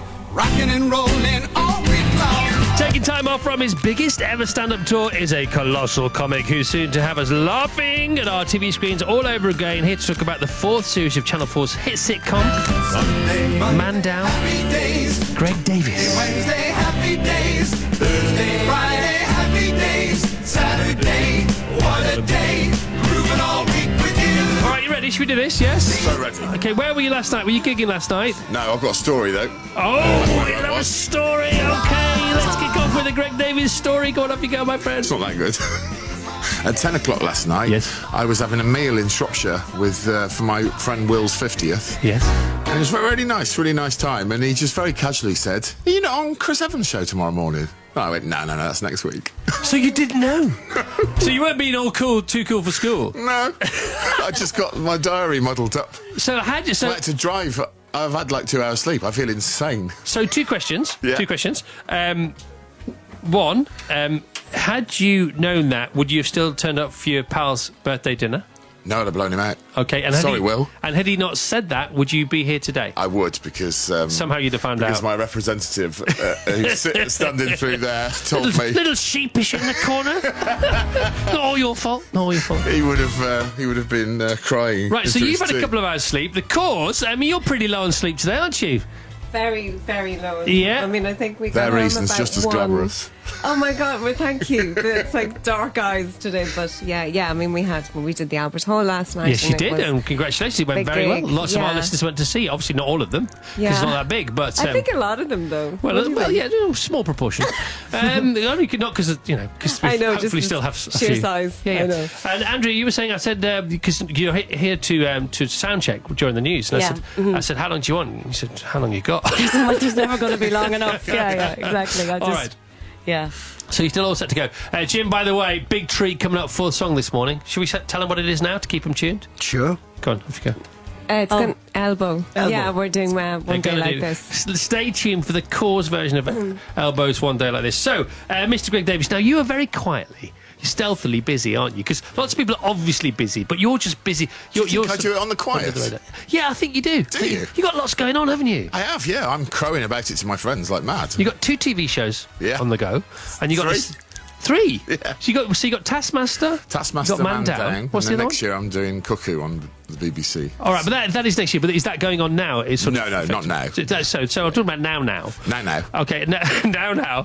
And this tour, you came on hilariously to sell this tour a couple of months back. That was hilarious for you, Chris. It was hilarious for me because 2 minutes in, you said, well, it is sold out. So I said, well, what are you doing here? He said, I don't know. But then you took multiple calls of people who've been able to buy tickets easily. Well, yes, I did, to be honest. And now I'm looking at the crib sheet, the cheat sheet that I have on you today, and there are actually still some tickets available in place. I mean, they're singles, Chris. They are. You've actually printed them out. This time. Yeah, well, I didn't. Somebody else did. All right, there might be a few tickets left. But they're single seats. It says, even on your crib sheet, it says single seats. Because you love somebody who speaks on behalf of you says you must mention they're single seats. They're very hard to fill, these kind of seats. Single seats are very hard to Okay, fill. so how's it going? I'm having a ball, yeah. You look well, by the way. Tori, Do I? I don't feel it. No, but you do. He looks very well, doesn't he, guys? I'm not just saying that. Wonderful. What are they going to say? You look like a massive milk milk tray tray man. man. What are they going to say, Chris? They're not going to say he looks like No, a but fat, no. bloated whale. He looks like a mess. In my experience, the cause speak the truth. Let me tell you. Always. But you look really well. I mean, Radiant. Thanks, man. Yeah.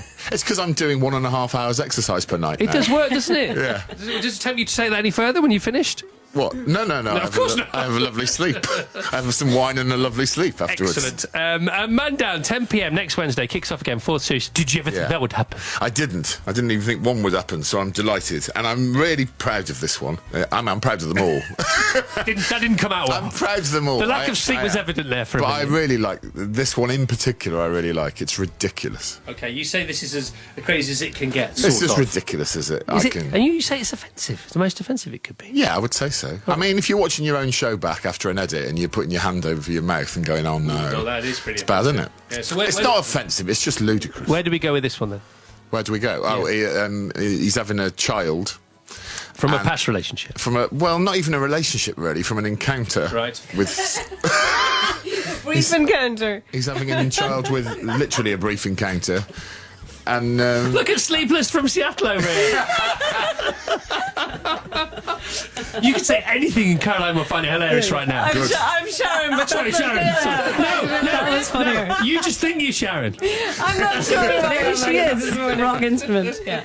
So go on, what else happened as well? Right at the beginning of the series, he's homeless. He was living with his mum, but she's moved into a No luxury wonder it was a brief encounter. retirement village. Can you just keep quiet in the middle of somebody else's interview? Thank you very much indeed. Yeah, Caroline. Go and have a word with your fiddle. I know, I did it deliberately, Sharon. Should we just play a record? Let's play a record so you can carry your sound check. Couldn't be happy. I knew this was going to go well. Andrew Garfield's he's just left, has he? I don't blame him. All right, Charlie Puth, for you out there, how long? For us in here, more sound checking and more giggling from the cause, and Greg Davies. I'll admit I was wrong. What else can I say, girl? Can't you play my head and not my heart? I was drunk, I was gone. That don't make it right, but promise there were no feelings involved. She said, boy, tell me honestly, was it real or just for show? Yeah. She said, save your apologies, baby, I just gotta know.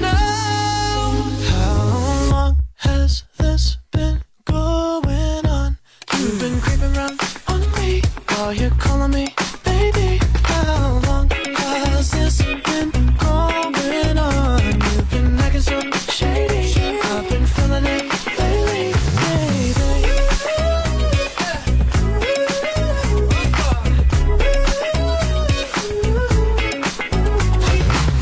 I'll admit, it's my fault, but you gotta believe me when I say it only happened once. I tried, but you'll never see that. You're the only one I wanna love. Oh yeah. She said, boy, tell me honestly, was it real or just for show? She said, save your apologies, baby, I just gotta know.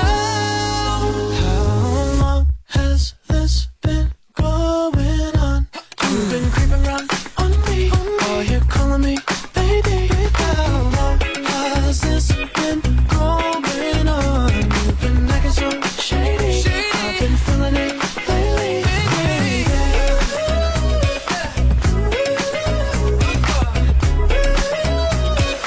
How long has it been going on, baby? You gotta go tell me now. She said, boy, tell me honestly, was it real or just for show? Yeah. She said, save your apologies, baby, I just gotta know. How long has this been going on? You've been creeping around on me. Are you calling me, baby? How long has this been going on? You've been acting so shady. I've been feeling it lately,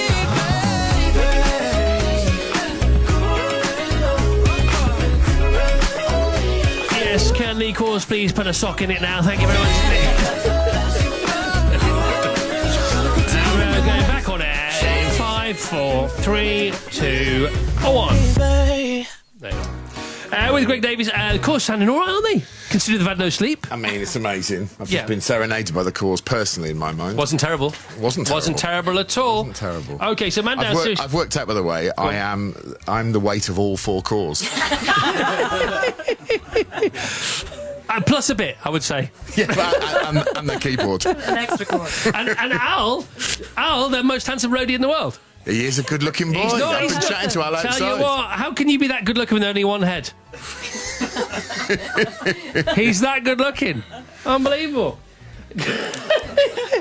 Anyway, I was back to Leeds tonight. He's beautiful. He's stunning. Put him in the next series, Series 5. Man down. It's rubbish apart from this new guy called Al we've got. He's I gorgeous. wouldn't be able to act opposite him. I'd be too busy hugging him. Okay. So you were a teacher this morning. I was a teacher. Earlier on, you said you've played a teacher in real life. You've played a teacher on telly. You say you're never going to play a teacher again. Is that done deal? They should never say never. I think I've only played 2 teachers, but people keep saying all you do is play teachers. And when we started doing the BBC sitcom, he was originally a teacher as well, Right. so they had to change it for me because I can't keep playing teachers. If I just keep saying that Man Down's on Channel 4 next week, On the 25th of October. yeah, next Wednesday at 10 p.m, you're fine with that? I'm good with that. So we can yeah. talk about other stuff. Yeah. Okay, so this new thing for the BBC. So no, it's an old thing. I've been doing it's the 4th series. It's an old thing. Yeah. All right, so- But Man Down's next week. So do you have anything new to talk about? Taskmaster. That's out. I'm on tour. Has anybody seen Taskmaster here in the studio? Okay, because Taskmaster, me, I think it's like your version of Celebrity Storage Wars. I'll take it. No, because it basically what it is it's any excuse, no matter how flimsy, to get some really funny people together and just who obviously get on and have a right laugh. Is that about it? Well, I think they get on because of the show. I think friendships are caused because of the bonding. Of the really? extreme challenges on the show, Chris. Yeah. What comes first, the friendship or the showbiz? I mean, it just turns into that they start as fierce competitors and then Right. they become brothers in arms. And you just give them little challenges. So one challenge, for example, hide a pineapple somewhere about your person. How did that go? Really well. Really well. So who won that one, and how did they win it? God, I can't remember. There's so Well, many tasks. you I must can't remember who won it. some of the I methods remember they used. people hiding pineapples on their person. Yeah. And what was the other one? Light a candle in a... What was that one? To light a candle in a caravan. Oh, yeah? Yeah, he's on your show. No. I mean, the one I remember is Impress a Mayor. That was my favourite. Impress a mayor. Yeah, and they got a local town mayor and they had to impress him. And Joe Wilkinson bought him 42 Calippos and 6 cans of lager. Right. We've had some stunning texts about your tour, by the way. Oh, good. People loving the tour. Biggest tour ever. Does it make it easier or more difficult? Is it the same? It's much better. I'm just, yeah. More energy in the room? It takes about 6 shows for it not to be rubbish anymore, so apologies to the first 6 shows. But after that, I'm just having such a great time. All right. It's brilliant. And which bit of the... When are you coming?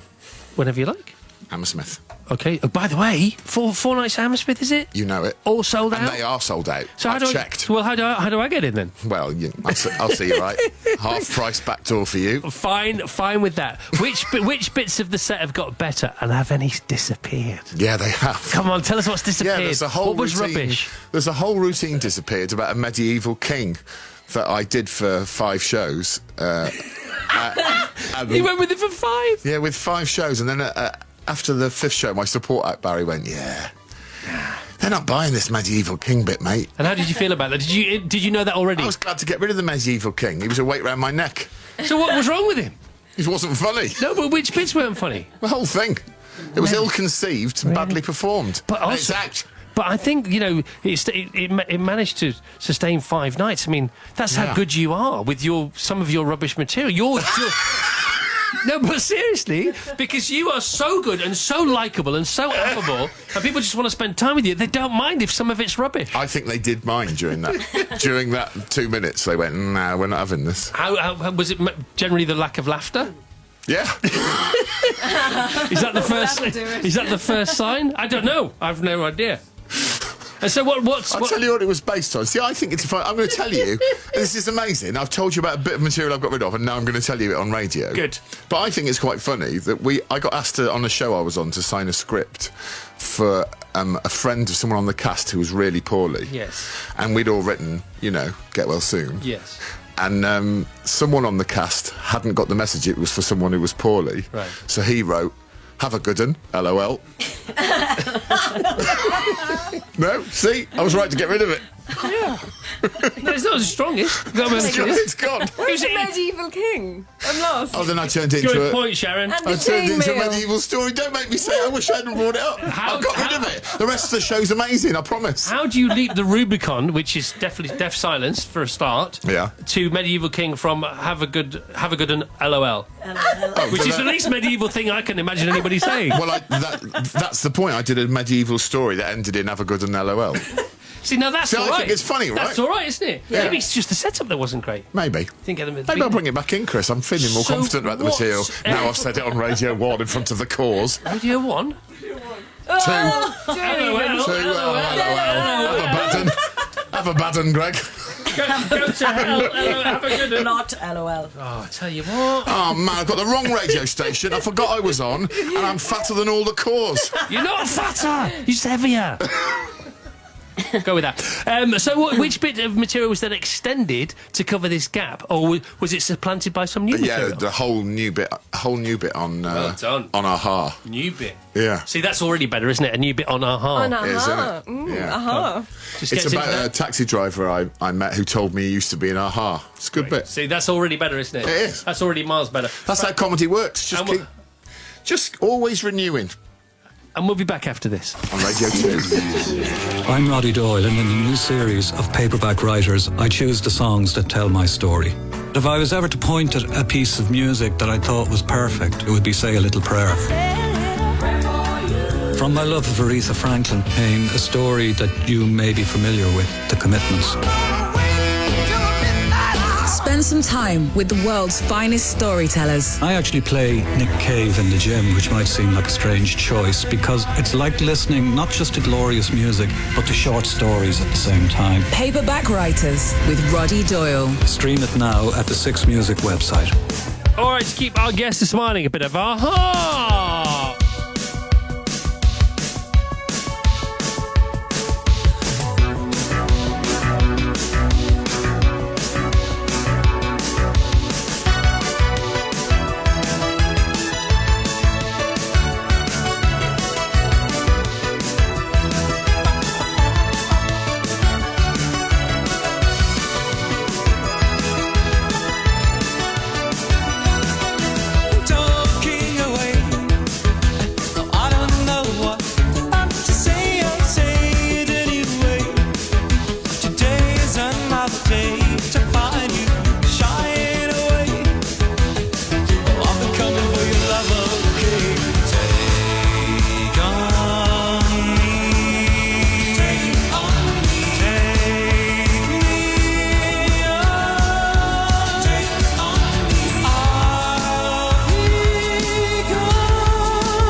snippet as a bonus. Don't hang the DJ for cutting them off early. This wasn't supposed to happen, but it did. So, Greg, Davis, do you think that people come to your gigs because they like you and they don't mind if you're funny or not? No, I don't. I think they come for consistently funny stand-up. But we're getting loads of texts here. That is edited and perfected. We're getting loads of texts here, like from Von, and this is typical. Chris, can you please tell Greg I love him? So I'm in Shrewsbury, fabulous. No mention of funny. Anna, age 39. Greg Davis is my guilty crush! Exclamation mark. It's always no mention of humour there whatsoever. It's always guilty crush. It's always guilty crush. What's wrong with me? I've got a crush on Greg Davis. I need to see a doctor. Why? Yeah, but no guilty comic hero. Yeah, I see the. I can see the furrow that you're ploughing, Chris. Actually, I am lying. Listen to this. I went to see Greg's tour at the end of 2013. It's funniest night ever, says Claire in Preston. That was the last tour, though. All right. I bought tickets in June 2016 to see Greg for my husband's Christmas present. However, we split up in November. Oh, where's this going? So I didn't give him. Keep it light, will you? So I didn't give him the tickets. We got back together in March. So please, can you tell Rich Harris that we're going to see Greg tonight in Oxford, and we have a babysitter surprise. They got a baby as well. Like having that all worked out. Phew, gee whiz. For a moment there. Right, joining us now is an Oscar-nominated, everybody! And it won't be for the last time, British actor who swung around as Spider-Man and wowed us with acclaimed roles in The Social Network and Hacksaw Ridge, now telling an inspirational true story called Breathe. Please welcome the amazing Andrew Garfield! Good morning, Andrew! Oh, good morning. I love your film. Goodness. Saw it on Wednesday morning. Wednesday morning? Yeah, I watched it on my own. I was the only person there, and it was a good job because I snivelled, I wept, I cried, I blubbed, and then I wailed. Oh, really? All of those in that order? Yeah, more or less in that order, yeah. It's an amazing story, this story called Breathe. It's a true story. The incredible story of the world's first Respinaut. More about that in a moment or two. Now, what's not to like about this film? Great story, true story, moving story, compelling story. But you got yourself, you got Andrew Garfield. Yeah, that was it, wasn't it? Yeah. You got Tom Hollander. Yeah. And not just one, but two Toms. Tell us why. Because he plays twin brothers. Thank you very much. Thank you very much. You got two Tom Hollanders. One Tom Hollander. No, there's only two Tom Hollanders in this brand new film. You've got Claire Foy in the film. For crying out loud. You've got Hugh Bonneville in the film. Hugh Bonneville, for Christ's sake. It's unbelievable, isn't it? It's really a who's who. And right now, what happens in the film? So the film opens, right, Greg? Right, the chorus. You ready for this? I know you know this. So I'm not going to tell you because you're in it. You've done it, so you know. So the film opens. You got young Mr. Gorgeous here, Andrew Garfield. He's driving out of this farmer's gate in this gorgeous 1950s open-top tourer. Is it a Lagonda? Let's say yes. Okay, I think it's a pale blue. Gorgeous. He drives through the most idyllic English countryside on a gorgeous sunny day. He arrives at this cricket match, he goes into bat, sees a gorgeous girl having a picnic, Claire Foy, right, in a deck chair, in the most summery dress, the most sort of gorgeous 50s hairdo, post-World War II 50s hairdo you can possibly imagine. Says, aye, and his mate says, no chance there, pal, don't worry about that. Next ball comes, hits a six over her head, right, it lands, it smashes the crockery on the picnic table. Next scene, she's in the car. She's in the car and they're going to a pub that doesn't exist, you sneak. I know, it's a bit weird. My feeling is you were going to say the plot for the entire film. No, because here's the thing. It's so idyllic, it's so joyous, it's so uplifting, and you think, hang on a minute, they're setting us up for a fall here. Okay, so can I just ask you first of all, the hill that you end up on with Claire Foy, and she says, there is no pub, is there? And you go, no, there is no pub. Right.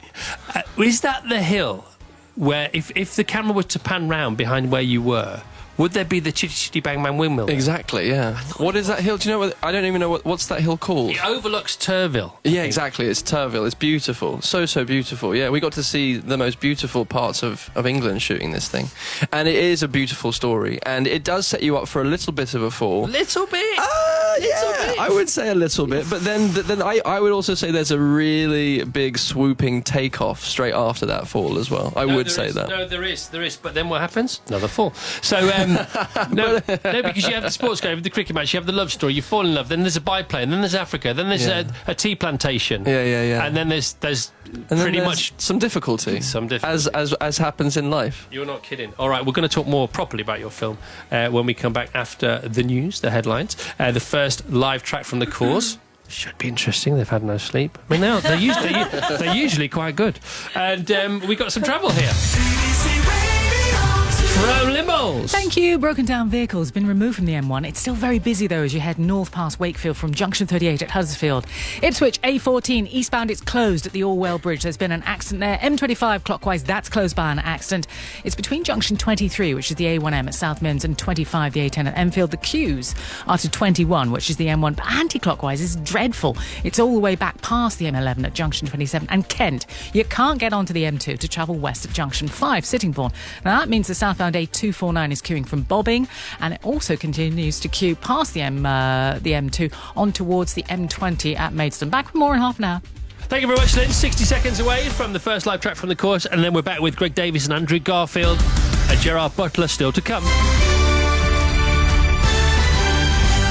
The BBC News headlines at 8:30. This is Justine Green. Theresa May has urged European Union leaders to give their permission for the Brexit negotiations to move on to talks about trade. It's thought the 27 EU countries could begin discussions between themselves about a trade deal with the UK as early as Monday. Citizens Advice is warning that millions of mobile phone users are being overcharged by their contract providers. It says the customers of Vodafone, EE and Three are being charged for handsets they've already paid for in full. The operators say their billing is fair. A study has estimated that pollution was linked to more than 50,000 premature deaths in the UK in 2015. Britain's higher use of diesel than other countries is being partly blamed. The Labour MP David Lammy has accused Oxford and Cambridge universities of perpetuating a social apartheid after obtaining figures showing they're admitting few underprivileged students. The data shows 4/5 of those given places have parents working in professional and managerial jobs. Both universities say they're trying to widen access. And the weather after a cloudy, damp start. There will be bright spells this afternoon and more rain to follow. Those are the BBC headlines. Our next news at 9. Thank you, Justine. And now, ladies and gentlemen, literally fresh from the stage of the Royal Albert Hall just a few hours ago, it's the call! This is your proper intro. Are you ready? We're ready. Okay, well, let's find... You've got to sing the falsetto. We can agree this. You try and stop us. You try and stop us three. You got Garfield, you got Davies, you got Evans. I didn't agree to any of it. We're on BBs, but we're not 20 yards away from stardom. We're going to be right up next year. Okay, here we go. Runaway. Off you go, my friends. Yes, you go. Yeah. 4, 5, 6.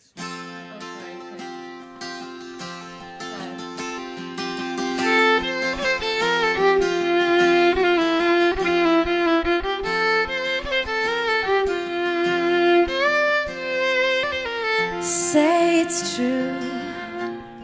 There's nothing like me and you. I'm not alone. Tell me you feel it too. And I would run away. I would run away. Yeah, yeah. I would run away. I would run away with you because I'm falling in love with you. No, never. I'm never gonna stop falling in love with you. Close the door, lay down upon the floor, and by candlelight make love to me through the night. Through the night, 'cause I have run away. I've run away. Yeah, yeah. I have run away. Run away. Run away.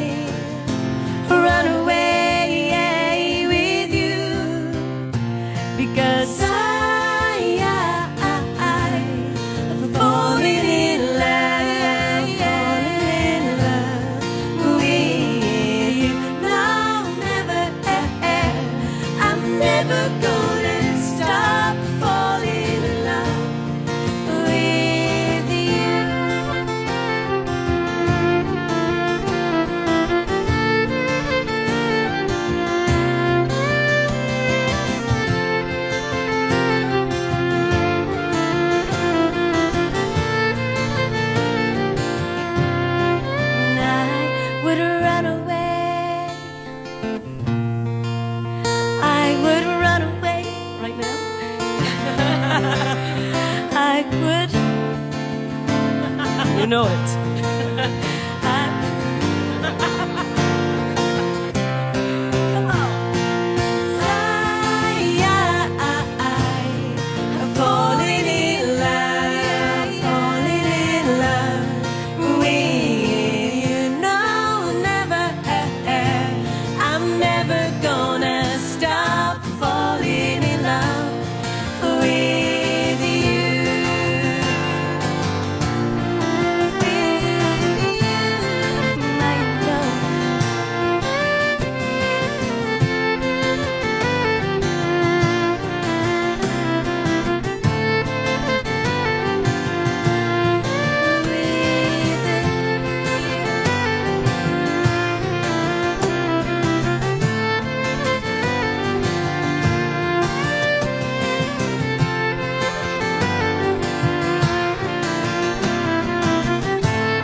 Yeah, but she won't break. Come on. That's the deal there. Come on, that's the deal there. That's cruelty. No, that's the album all a minute ago. That's what that is. At least that was rehearsal, right? Yeah, it's fine. We're not live. We don't care. That was good. Okay, I'll be You're better still, the next time. you're still absolutely brilliant. It was, wasn't it, Andrew? I don't know what you're talking about. Yeah, well, that's what they're like. These Cause people. The Cause 7th studio album, Jupiter Calling, is out on Friday the 10th of November. I've got a copy here. It's like absolute gold dust. And let me tell you this about The Cause as well. Today, you know this, don't you? Do you know this, you lot? No, probably not. Today's What? a really big deal for you. Do you know this? Why? We're older than yesterday. Well, we're all older than yesterday, Yeah, but listen to this. Today's 20 years to the day. Jim, do you know this? 20 years to the day since you released your second album, Talk on Corners, today. That was today, 20 years ago. Okay. It was one of the biggest selling albums of all time in the UK, and it was the most successful Irish album of all time in the UK, beating U2 and Westlife by loads. So happy anniversary. Thank you. Well done. Isn't that a The lovely years thing? have taken their toll on my voice, apparently. Okay. Just shut up. Nobody notices apart from you, honestly. I'm not joking. And by the way, that album was certified. How many times platinum do you think? What do you think? I'm going to guess in the somewhere in the 12. I don't know. 9 times platinum. 9 times? Go, I don't know. Sorry, you got to go anybody lower. does that Sorry. before? My fault. Go low, so I can go high. Yeah, that's right.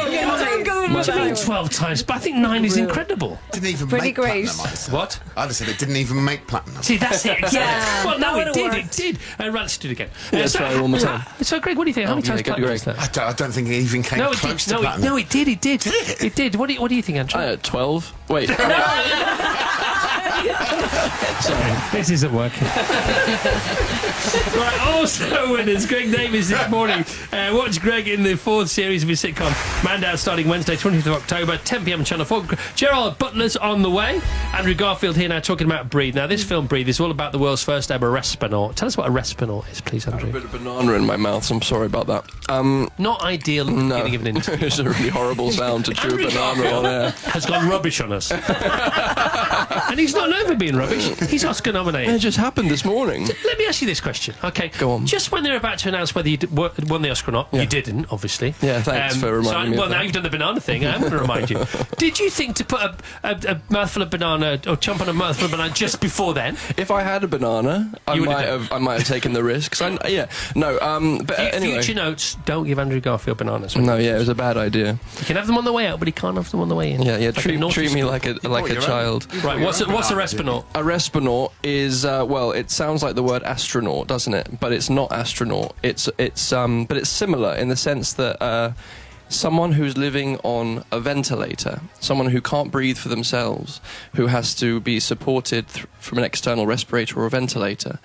And they live a long and healthy life and rich life.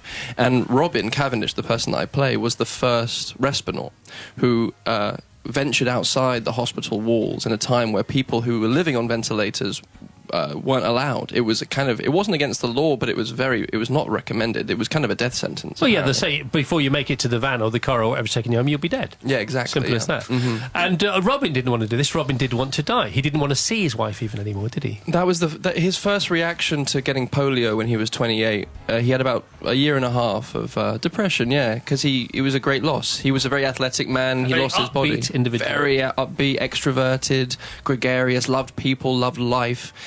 And was very hopeful, very religious man, actually, very Christian man. And then the polio hit, and he was paralyzed from the neck down. And I think he went through this big kind of period of grief and didn't really know what his value was anymore for a while. But it was because of the love of his wife and the fact that he had a baby on the way, Jonathan Cavendish, who happens to be our producer, who got this film made of his parents, which is quite remarkable, and his friends and family. That spark, that inner light that you can't ever extinguish, that thing of really wanting to be here no matter what the circumstances are. And she said, his wife's done and said, no, you're going to live. It's not for you. I want you to see your son grow up, and it's your duty to do that. Yeah. No, it's beautiful. And then he decides, okay, let's give it a try. But if I'm going to live, I don't want to just, hang in a hospital for the rest of my life. I want to go home and then... And I want to live as rich a life as possible. So he was really the kind of the guinea pig for all of this kind of... he was an adventurer. He became this wheelchair-bound, ventilator-bound pioneer. He was a maverick, wasn't he? Massively, yeah. And he created all this new technology for himself and therefore for other people who are living on ventilators. He created with his friend Teddy Hall this amazing wheelchair that had a ventilator built into the back so he could travel around. And all true. All this is true. It's all true. Every single moment of the film is true. And it's so inspiring. So I'm really, really glad you had a good cry while watching. But I'm also I want to underscore how hopeful and life-affirming this film is. Well, I tend to cry at things that are beautiful, not sad. So that's what I was crying at. I was crying at the beauty of I've got to be careful because I'll go again because I'm thinking about it. So I cried at the beauty of it all. And I cried at the love. Yeah. It's full of love, isn't it? Yeah. It's kind of... I read the script and I thought, oh, this is the meaning of life. This is what life is meant for. Yeah. We're meant to love each other, and we're meant to say no to limitations, and we're meant to take care of each other. Yeah. And treat each breath as if it's our last. I know that's kind of, a kind of platitude and a little bit cliche, but Robin was forced to act as if every breath could be his last, and therefore I think it made every single breath a miracle. He became aware of the miracle of life. It's true, Can you stop now? Sorry. Oh, you sweet man. No, but I've seen it. If these guys had seen it, because you get catapulted back to the movie, watching the movie, and it's just, it's so simple. The movie's so simple. And Andy Serkis, who directs it, it's his directorial debut. Well, it's not going to be his last, that's for sure. And it's, the most moving bit of it is a very, very simple conversation between him and his wife. He's going, what? And that's what it's about. And then his son, oh, God. Yeah. And his son produces the movie. Yeah, it's a love letter Jonathan, to his parents, in the end, without, giving too much away, but, Oh, I want to give Chris Evans a hug right now. Somebody I want to reach across the studio and just kiss him. Anyway, it doesn't matter. But the point is, it's beautiful. Now, are we going to do the thing? When are we going to do the thing?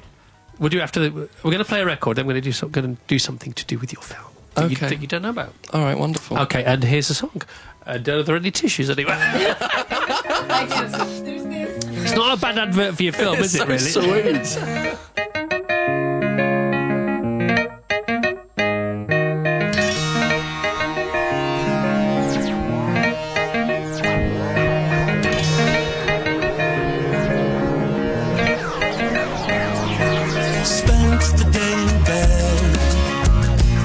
I did, yes, I spent the day in bed. As the workers stay enslaved, I spent the day in bed. I'm not my type, but I love my bed. And I recommend that you stop watching the news. Because the news contrives to frighten you, to make you feel small and alone, to make you feel that your mind isn't your own. I spent the day in bed. It's a consolation when all my dreams are perfectly legal in sheets for which I paid. I am now late and I recommend to all of my friends that they stop watching the news, because the news contrives to frighten you, to make you feel small and alone, to make you feel that your mind isn't your own. Oh, time, do as I wish. Time, do as I wish. Oh, time, do as I wish. Time, do as I wish. Oh, time, do as I wish. Time, do as I wish. Oh, time, do as I wish. Do as I wish. I spent the day in bed. You can please yourself, but I spent the day in bed. Pillows are like pillars, life ends in death. So there's nothing wrong with being good to yourself. Be good to yourself for once, and no bus, no bus. There he is, old Smiler, Morrissey. Spent the day in bed. 14 to 9. No boss, no rain, no So Greg Davies is here. We're talking to Greg about Man Down. Next week, Channel 4 comes back for the 4th series. Going Great Guns, 10 p.m. Got the Course here with us. Got a brand new album out. At the beginning of November, 3 more live songs from the Course. Gerald Butler on the way, talking about his new movie, Geostorm. Currently talking to Andrew Garfield about this amazing film called Breathe, about the world's first ever Espinal. His name was Robin Cavendish. He lived many, many years longer than anybody expected him to, and his son has produced the movie, which is quite incredible. His son, once again, remind me of his name, Andrew? Jonathan Cavendish. Our fearless producer, yeah. Okay, so he is for real, in real life, he is the little boy in the film. Yes. Okay, and he's gone on to produce a movie about his mum and dad. Yeah. I mean, what greater testament to a son's love for his parents has there ever been than No, this? it's wonderful. What an opportunity. And I think it took him a long time to do it, because obviously, you know, he worshipped his dad and he worships his mum, who's still with us and still very much with us, like more alive than ever. And I think he feels a lot of pressure to get it right, because it's his heart on screen. As any, seeing you so moved by it is so gratifying and wonderful, because he's tapped into something very primal about that simple, pure love that we get to experience while we're alive. Yeah. So I came on the radio yesterday. I talked about this film, and I talked about how much it moved me, and the fact that it's not a weepy. It requires a flood warning. That's what I said about it. And then this bloke, he texted us. This bloke, and his name is Jamie, and he said, "I guarantee," and he'd seen the film as well, which is incredible because it's not out for a week today. And he said, "I guarantee I cried more than you." And I said, "I don't think you did, pal." He said, "Oh yes I did, because my little boy plays Jonathan." And his name is Jamie Marcus. He's on the phone now. Good morning, Jamie. Good morning, Chris. How are you doing? Very well. How are you? Yeah, good morning, Andrew. How are you? Hey, Jamie. How are you? Nice to speak to you. And you, Harry says hi. Hey, give him all my love. I will do. Oh, so nice. Little Harry plays Jonathan, yeah? That's right, yeah. He plays a 12-year-old Jonathan in the movie. All right, which is fantastic actor. So Thank you. Absolutely loved it. Absolutely loved it. Happy memories. So he gets to be in the bit of the film that dissolves us all back to where we came from, i.e. atoms, and then we have to be mopped up and taken home. That's basically the bit he plays. Yeah. Look, Chris, you couldn't have been as upset as I was. I think you said you were in a cinema all by yourself. Yep. When I saw it, all the cast and crew, the cast and crew showed about 6 weeks ago. Right. And literally, you walk in and you start getting upset within sort of 25, 30 minutes, and you try and do that sort of that yawning thing. Oh, my eyes are a little bit damp because I'm yawning. Then it's sort of the flick away. I've got a scratch on my face. I'll flick away. After about half an hour, I just gave up, and I was just literally in bits. And because I've got Harry one side of me, watching him on screen, sat there elbowing me, getting really embarrassed with me. But also the other side, just looking at me. She's 10 years old, so it's probably a little bit young for her. Just looking at me, thinking, "Dad, what are you doing? What are you crying for?" And it's that crying, and then it's the body shake. It's the body shake that I just gave up on, because your body's just uncontrollably shaking because you're so moved by this beautiful film. But did you wail? Because I wailed. I wailed for it to stop. Well, I wailed for the projections to stop I didn't it. want to embarrass the kids too much. Well, sorry, I wailed. With all these hobnobs around me, what can you do? Just saying, I'm just saying. Yeah, I was absolutely in bits. Yeah, you come out feeling as if you've gone 10 rounds with Mike Tyson at the end. But you didn't wail. All right? Okay. Wail. Internally. Right. I'll give you the cry. I'm going to say you outcried me, you outblubbed me, outshuddered me, but you didn't outwail me. Can we call it 1-1? Yeah, I outblubbed. Okay, we'll go for the draw on that one. All right, how's your son, by the way? No, he's great. He had a fantastic year last year because he did a Shakespeare play with Sir Trevor Nunn, Early Doors, last year. Then he went into Poldark. He played Geoffrey Charles' Poldark, the series that's just been finished. And then he went into Breed, and that was just an incredible experience. And having Andrew play his dad and Claire play his mum. I mean, just a beautiful film and a really special time for the family, a really special time for Harry. All right, pal. Well, lovely to hear from you. Thanks for being on the show. No worries. Take care. Take good care. There you go. Bye, Andrew. Bye. Bye, Harry. And Bye. everybody's great in the film. For a film to be such a smash, everything's got to be great. And Claire Foy, you say, thank God you got on, because you do spend a lot of time nose to nose, don't you? We no doubt. do, I mean, you yeah. are so close, it's not funny. Yeah, no, she had to kind of put up with all of me, every aspect of me. Yeah. And thank God that she's as wonderful and as patient as she is. But she wasn't a very good nurse. I'm going to say this. She was. She's an actress. What can we say? But she was a pretty bad patient as well. But no, I mean, and that relationship that you see in the film, it is. They become one person, not in an unhealthy way, actually, in a very kind of. I don't know. They are two individuals. And yet they become one person because they have to. It's amazing, my friend. Right, more movie talk in a bit with Gerard Butler. Apparently he's here. All right, Gerard, how you doing? I'm all right.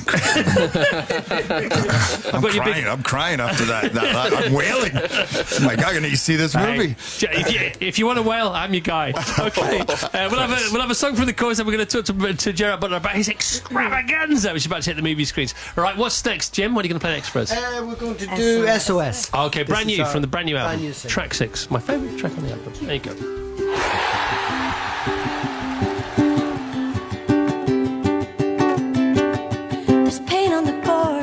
As far as the eyes can see, and hell's getting busy while we're in the cheap seats. My girl in a tutu, boy shoes too big for her feet. How many lies long until we admit what we see? Blame it on love, blame it on sorrow, blame it on a star that fell too soon.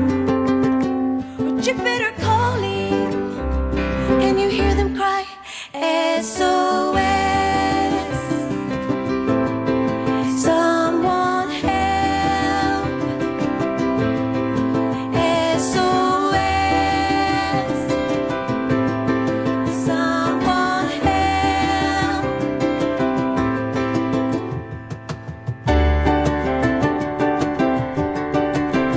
They say the victims are dangerous, what a bitter excuse. 'Cause now we're complicit, believing a lie is the truth. A doll in the water, her hair out like tendrils. But it's only a bad day that I've ever rescued.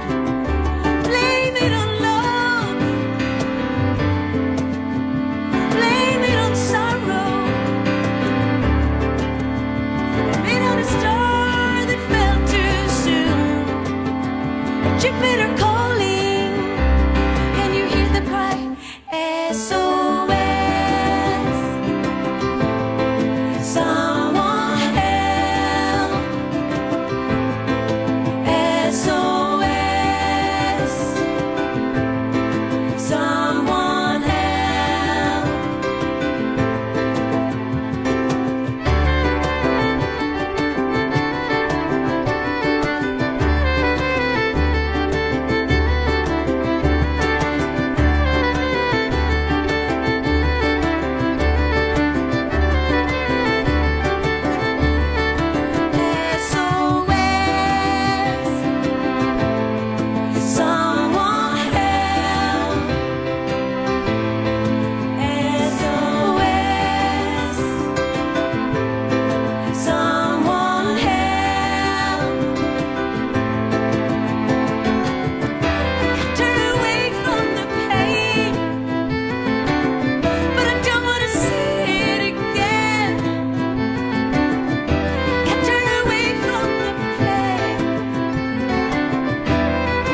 Beautiful. Thank you so much. The Cause, SOS. Brand new single from the forthcoming album, Jupiter. Right, good. Do us a favour, Craig. Yes. MC for a bit, will you, pal? Completing our mega lineup is a superstar Scot who's muscled his way through Action Extravaganza's 300, Law-Abiding Citizen and London Has Fallen. Now he's saving the world from weather of epic proportions in disaster flick Geostorm. Please welcome the glorious Gerard Butler. Good morning, Gerard. Hey. How are you doing? Hey, I'm all right. Well, actually, I'm really good. That was amazing. I've been on many radio shows, but I've never been on one where there's been live music, and that was kind of great. Well, we hope you remember us for it. And other things too. Well, you got let's a cup see of about tea? the other things. Can we get you anything else? Can we get you a piece I'd love some more water. Some more water? Water, please. Okay, all right, that's good. So, Geostorm, right. So, I love the fact that it started off in 2019, because I thought it was going to start off in 3019 or something like that. But it starts off in 2 years' time by saying they thought they'd seen extreme weather. They had no idea. Well, originally when the movie was written, it was, I think, about 2030. And then in the last 2 years, as we put it together, and things have gotten more and more out of hand, it felt like 2019 was more apropos, or more appropriate to kind of couch this movie in, because, it's like a QuickTime version at the opening of the movie, a montage of global warming. And it's kind of a goosebump moment when you see all this happening all around the world, because you kind of think it was supposed to be outrageous, but with this cautionary tale in mind. And then you watch it happening, you think, I've been kind of watching this on television the last couple of months. But that's where the movie is set from. The inspiring idea behind it is it caused mankind to finally come together to kind of get over their differences and unite to defeat global warming and to build this technology that could control the environment. And then that's where we go to town. You do go to town. But you're quite right, because what's extraordinary is once, in the opening couple of minutes, the footage you see, no special effects required, because that's real news footage that's actually happened. You think, hang on a minute, no, this has all happened. And that's what's astonishing about it. Well, 90% of it is news footage, and then you see this flood coming into London, actually, coming right up, going over the Thames barrier, and that's, I hope, that's a special effect. I was aware of that. I wasn't talking about that bit. And then when they all freeze coming out of the sea in Miami, that's not happened either, has it? No, not yet. Not so far. Okay, so tell us about. So you're the genius who lives in, by the way, the coolest Airstream I've ever seen. Was that one of the things that when you do a movie and you say, "Can I take that home?" Did you take the Airstream home? No, I didn't take the Airstream How cool is that Airstream? It's very cool, and I'm actually looking for an Airstream, and I wasn't looking for an Airstream when I shot that, of course not. And now I am, and of course.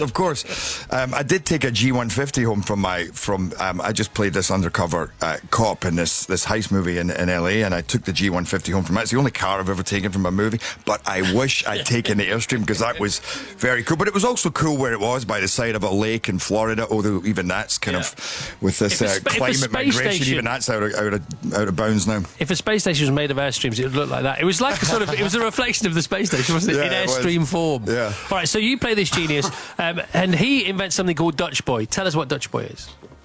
Dutch Boy is this kind of sophisticated system of satellites that basically stretches around the planet, and it's all controlled from one kind of space station. And what it does is individually can either heat up an environment or cool down an environment, depending on whether it's too hot or too cold, or kind of pepper it with a dust if it's got too much moisture in the atmosphere.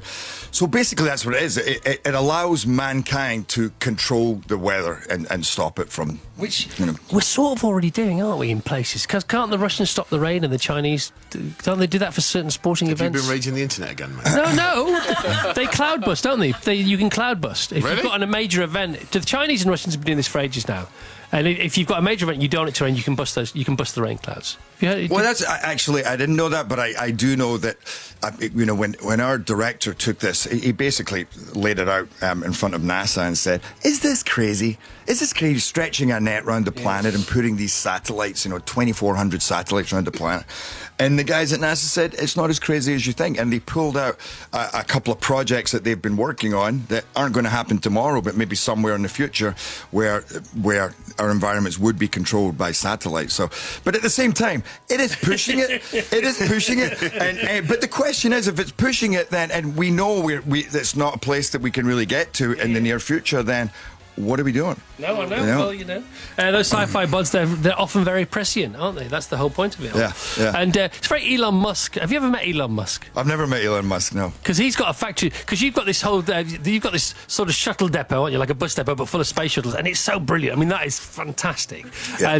And Elon Musk apparently has a factory that makes rockets on a daily basis, proper rockets. Yeah. I mean, actual like that. That's like you've his got in your- backyard. I know. Yeah. No, well, what was cool about this movie is we shot at NASA. So we were where they build space shuttles there. I often was standing next to the fuel tank that they've just finished building that's going to take the first manned mission to Mars. And we had 9 huge International Space Station sets that were actually putting them all together, and they were larger than an aircraft carrier. And so we were dealing with like satellite launching bays and shuttle docking bays. I mean, the sets were ginormous and incredible. So when I stepped on there, I literally stepped into like an Elon Musk playing field. Was it a right laugh? It was a laugh. It was a laugh. Okay, all right. That film's out today. Geostorm, big blockbuster Geostorm in cinemas today. We're back with all the guests, but as always on a Friday, we're chasing our tail. Here's the travel with Lynn. Thank you, Chris. South of Blackburn, accidents just taken out a lane on the M65, westbound, junction 4 to 3, Cewster junction 6, Ipswich, A14 eastbound, still closed at the Orwell Bridge following an accident. Absolutely dreadful on the approach from junction 52, which is Claydon, also Cewes towards Ipswich, northbound on the A12 and the A137 Cambridge. There's a car on fire. It's on the A14, it's eastbound just before you get to the M11 at junction 31. The queues are to Fen Stanton, junction 26. M25 is still closed clockwise. The accident there, it's between 23 and 25, so that's towards Enfield. The queues to junction 21, the M1. Anti-clockwise is dreadful there. It's to junction 27, the M11. You still can't get onto the M2 in Kent to travel west at junction 5, which is, of course, Sittingbourne. Back with more in half an hour. All right, let's travel back down here on planet Earth. One day space travelling. Would you be up for that? Yeah, absolutely. Why wouldn't I? Okay, perfect. I'll show you my deal. Right, so Greg Davies with us. We're going to watch and talk about Man Down starting next Wednesday, 20th of October, 10 p.m. Channel 4. Andrew Garfield's new film out a week today. It's called Breathe. It's amazing. Gerard Butler's film is out today. Talk about more about Geostorm in a moment. More music from The Cause when we come back. We got the news, we got the sport, but we don't have enough time. Let's see how it goes. BBC News at 9 o'clock. This is Justine Green. EU leaders at their summit in Brussels will today consider Theresa May's request for the Brexit talks to move on to discussions about trade relations after the UK leaves. The Prime Minister made the appeal at a dinner last night. It's thought the leaders of the remaining 27 member states won't give the green light for the second phase of the Brexit talks, but will allow their civil servants to begin preparing for it. The Maltese Prime Minister, Joseph Muscat, was impressed by Mrs May's speech last night. It was her best performance yet. It conveyed a warm, candid and sincere appeal that she has moved in her position. Obviously there are the problems we all know, and I think the wording in today's conclusions will show that there is willingness from the EU side to move forward. New research suggests that pollution was linked to the premature deaths of 50,000 people in the UK and 9 million people worldwide in 2015.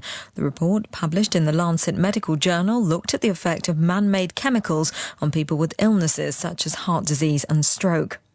Citizens Advice has accused 3 mobile phone providers of overcharging millions of their customers for the phones they buy as part of a contract. The charity said Vodafone, EE and 3 continue to bill people even after the cost of the handset has been paid off. The 3 companies insist they give customers options to switch. Our correspondent Coletta Smith explains. After a couple of years, normally you have paid off your phone, and the companies say at the moment they let people know that those particular contracts are coming to an end, but lots of us don't then ask to be reduced to a SIM-only contract at that stage. The companies say, listen, you've had enough warning, you could have switched, but other companies actually, O2, do switch people down to a SIM-only contract automatically. Unions have warned that the cost of childcare in England is rising much faster than wages. The TUC says in the 8 years to 2016, the average pay of parents with a 1-year-old rose by 12%, while childcare costs increased by 4 times that. The government says it's doubled free childcare available for 3- and 4-year-olds. Helen Bryce works full-time and her husband is on a career break looking after their children. We have used a nursery and the costs have been astronomical. So I know at one stage we had our children, we have 3 young children, all in nursery part-time. Our costs were over £1,500 a month, which was more than I was making. Childcare is not subsidised until the age of 3. So if you've got young children, the costs are huge. The director Quentin Tarantino has spoken of his shame about continuing to work with Harvey Weinstein despite being aware of rumours about his behaviour. Mr. Tarantino collaborated with the producer on a number of films, including Reservoir Dogs and Pulp Fiction. Harvey Weinstein denies sexual assault and rape. And the weather, it will begin mostly cloudy and damp, although rain should be confined to the northeast. And that's the BBC News at 9:05. I'm next at 10. Thank you, Justine. Now we have Vassos Alexander with the sport. Thank you, Chris. As usual at this time on a Friday, let's look ahead to the big wide sporting weekend. And today we start in Austin, Texas, where by the time we speak on Monday morning, Lewis Hamilton could have wrapped up the Formula One driver's title. It's not likely. Hamilton needs to score 16 more points than Sebastian Vettel, but the way things have been going for Ferrari don't rule it out, and it would make Hamilton a 4 times world champion. No other Brit has done that. No other Brit has got a 4th world title. In today's world, everything's been done, so it's hard to really stand out. But in the UK, for example, no one's had that 4th title. To be the first Brit to be in that position, I think, would be something I'd be very proud of. OK, next stop, East London. The start of the Premier League football weekend is tonight. West Ham against Brighton. But the manager we're going to hear from is Roy Hodgson of Crystal Palace. Remember, his side picked up their first points, scored their first goals of the season against the champions Chelsea last weekend. But I think all managers, all fans in fact, could do with having a little listen to this. Football is about victories and defeats. It's a constant succession, really, of parties and funerals. That's what it is for us, and that's never going to change. You have to be careful to try and, as a coach or manager, even those things out a little bit and not allow people to think that every defeat actually is some sort of funeral. Every time you win, it's euphoria. We've got to get somewhere in between those two things.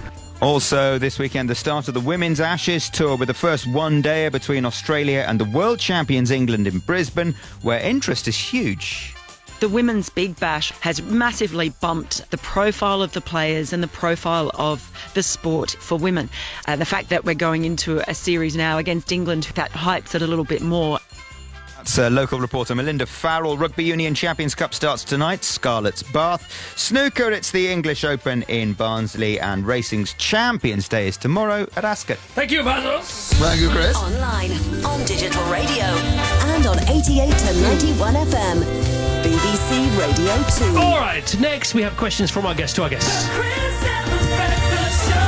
Bit of Jessie Ware first, more calls on the way. Stay tuned for What Can I Do? Number 3 hit, also featured on Talk on Covers, the band's second album. And they're going to finish off with One Day Like This. Take the What a treat. weight off my shoulders. Say I won't make the same mistakes when we're older. 'Cause with every step you take, I'm getting colder. So come a little closer. Just come a little closer. I don't want somebody else to call my name. No, I don't want somebody else when you could just say that you're the one who's taking me home. 'Cause I want you on my skin and my bones, knocking me off of my feet. Just say I'm the one that you need. Oh, please say that you're the one who's taking me home, so I can get you alone.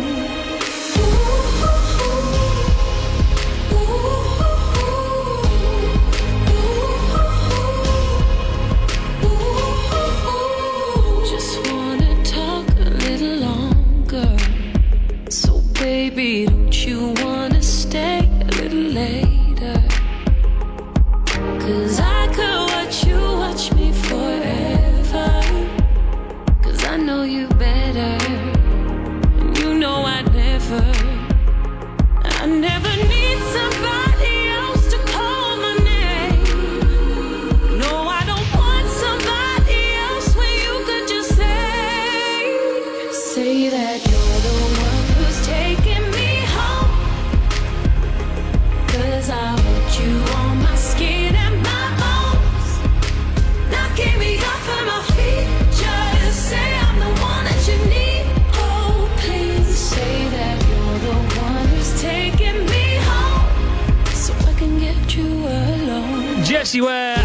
Zone on Radio 2, 10 past 9. Our guest this morning, The Cause 7th studio album. Jupiter Calling is out on Friday the 10th of November. SOS, current single. And they played the Albert Hall last night, and they've been good enough and gracious enough to come and join us this morning just a couple of hours afterwards. Gerard Butler's brand new movie, massive, couldn't be bigger, big blockbuster, Geostorm, hits the cinemas when? Today.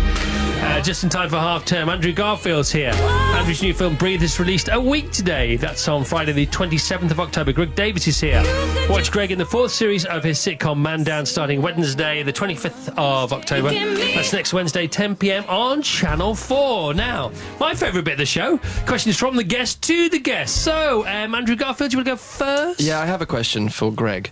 You were talking at... hello. Hello, Greg. Oh, it's the first time we've looked at each other in the morning. I've been looking at you throughout the whole show. I was aware of that, but I was wondering, because you were talking earlier about letting material go and what stays in the show, but I was wondering about how the emotional component of that, and about whether it's hard to let things go that you believe in that other people don't believe in, and if there's a temptation ever to say, well, you know, buzz off, I'm going to do it the way I want to do it, I don't care if you don't laugh. There is, but... and you run at it like that for a few shows, but after a few shows of people not laughing, you go, okay, you're right. You're right, I'm out. All right, have that one. Okay, Greg, do you have a question for someone? My question was for Gerard, and it's just that I'm so physically big. When he walked in, I genuinely just wanted him to hold me, and I just wondered if he would.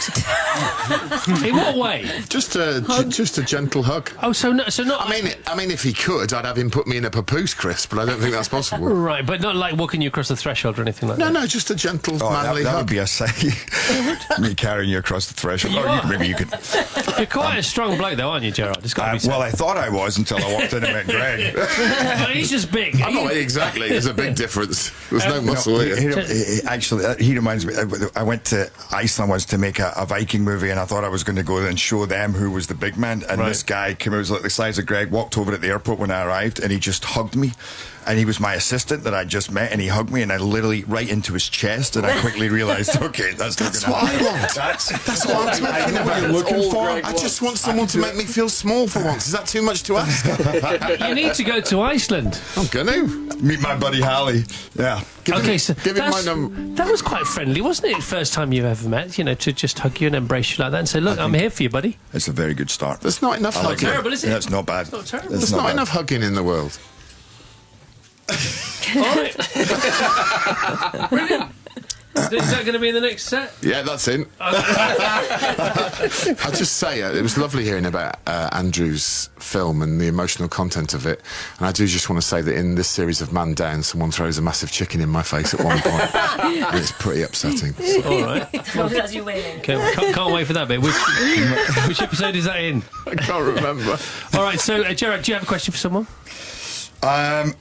Yeah, for Andrew. So, what was the thing I first saw you in? Was it Citizen? You did this British thing, Citizen something. Boy, where yeah. you just got out of prison, yeah. And I remember, I mean, you go so deep and get these really profound performances, and you've done that in so many. I just wonder, was there one time when you were performing in all of these roles that you've kind of felt that it's affected you more, like one particular day, one particular scene, that if you were on your deathbed and went, what was the thing that touched me the most, or I came out of that going, wow, I really connected? Oh, that's a beautiful question, Gerard Butler. I'm gonna actually the thing that is, I mean, this film Breathe. It's not just because it's coming out next Friday the 27th of October. It's also because it was a transcendent experience to tell this man's story and to investigate what love actually means and what we're all here for, and so every scene there was some deep truth that these characters were getting at, and there's a lot of beauty in this film, and I feel like I've been changed from merely doing it and spending time with these people. I talked to a mate of mine, an actress, on Wednesday about you. Mush over here, Mr. Oscar nominated, and so why is he so good? And she said she's pretty good as well. She's won a few things, and she said because he's so truthful. You're so truthful as an actor, and there are two ways to act: technically or truthfully, and you can meld the two. You know about this, Jared, as well. And he said you really wear your heart on your sleeve. And Claire Foy does as well, she said. She does, yeah. Thank you. Thank you, anonymous actress who said that. Thank you. Joe, would you say the best thing that ever happened to you professionally was not becoming a lawyer? The best thing that happened to me professionally was actually being fired as a lawyer. There is something to be said for drinking your way out of your career. As in the wrong career, not as of a good career. And that was, well, no, there's a couple of movies I could say. But, yeah, I mean, I sometimes wake up in the morning and think, Christ, I could be getting up and going back into that office. For me, it was hell. Was it a nice office? It was a very nice office. Was it oak-panelled? It was actually. I was actually sitting next to a CBE for a lot of my training, but it just me, this little kind of Glasgow boy in that office every day pretending to do something that I truly didn't care about. And now you live in Los Angeles, so it's all right. We love it when it ends like that. Okay. Right. The Cause. Can you do us another song, please? Of course. All right. Yeah. Of course. Of course. I didn't mean that. What can I do, please? Would be nice. Okay. Thank you.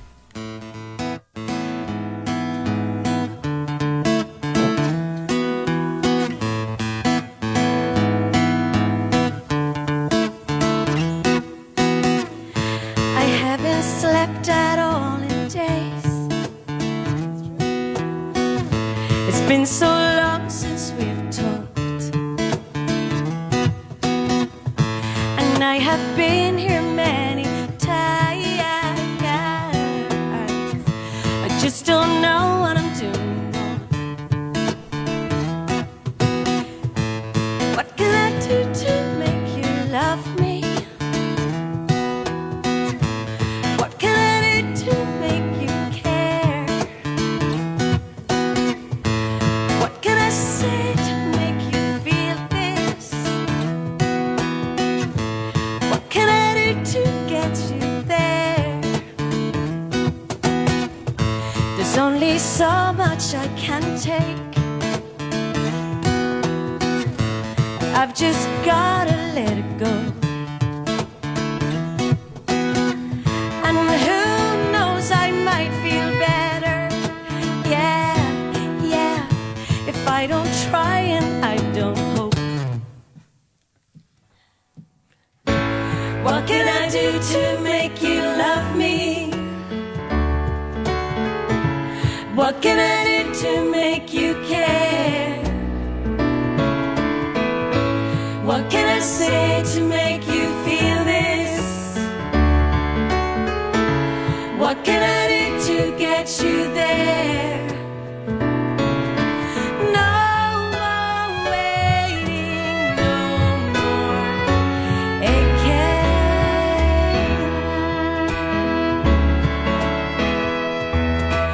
No more fighting, no more crying.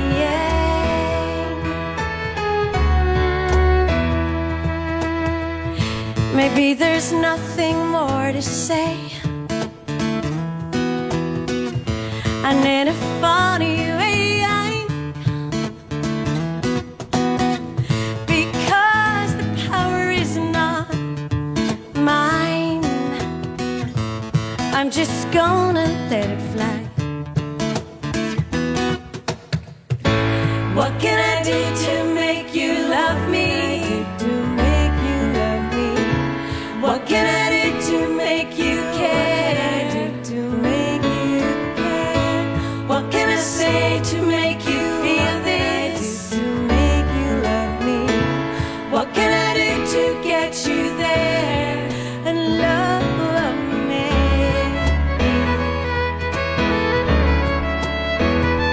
Love me. Come on, love me. Love me. 'Cause I love you. Love me. Come on,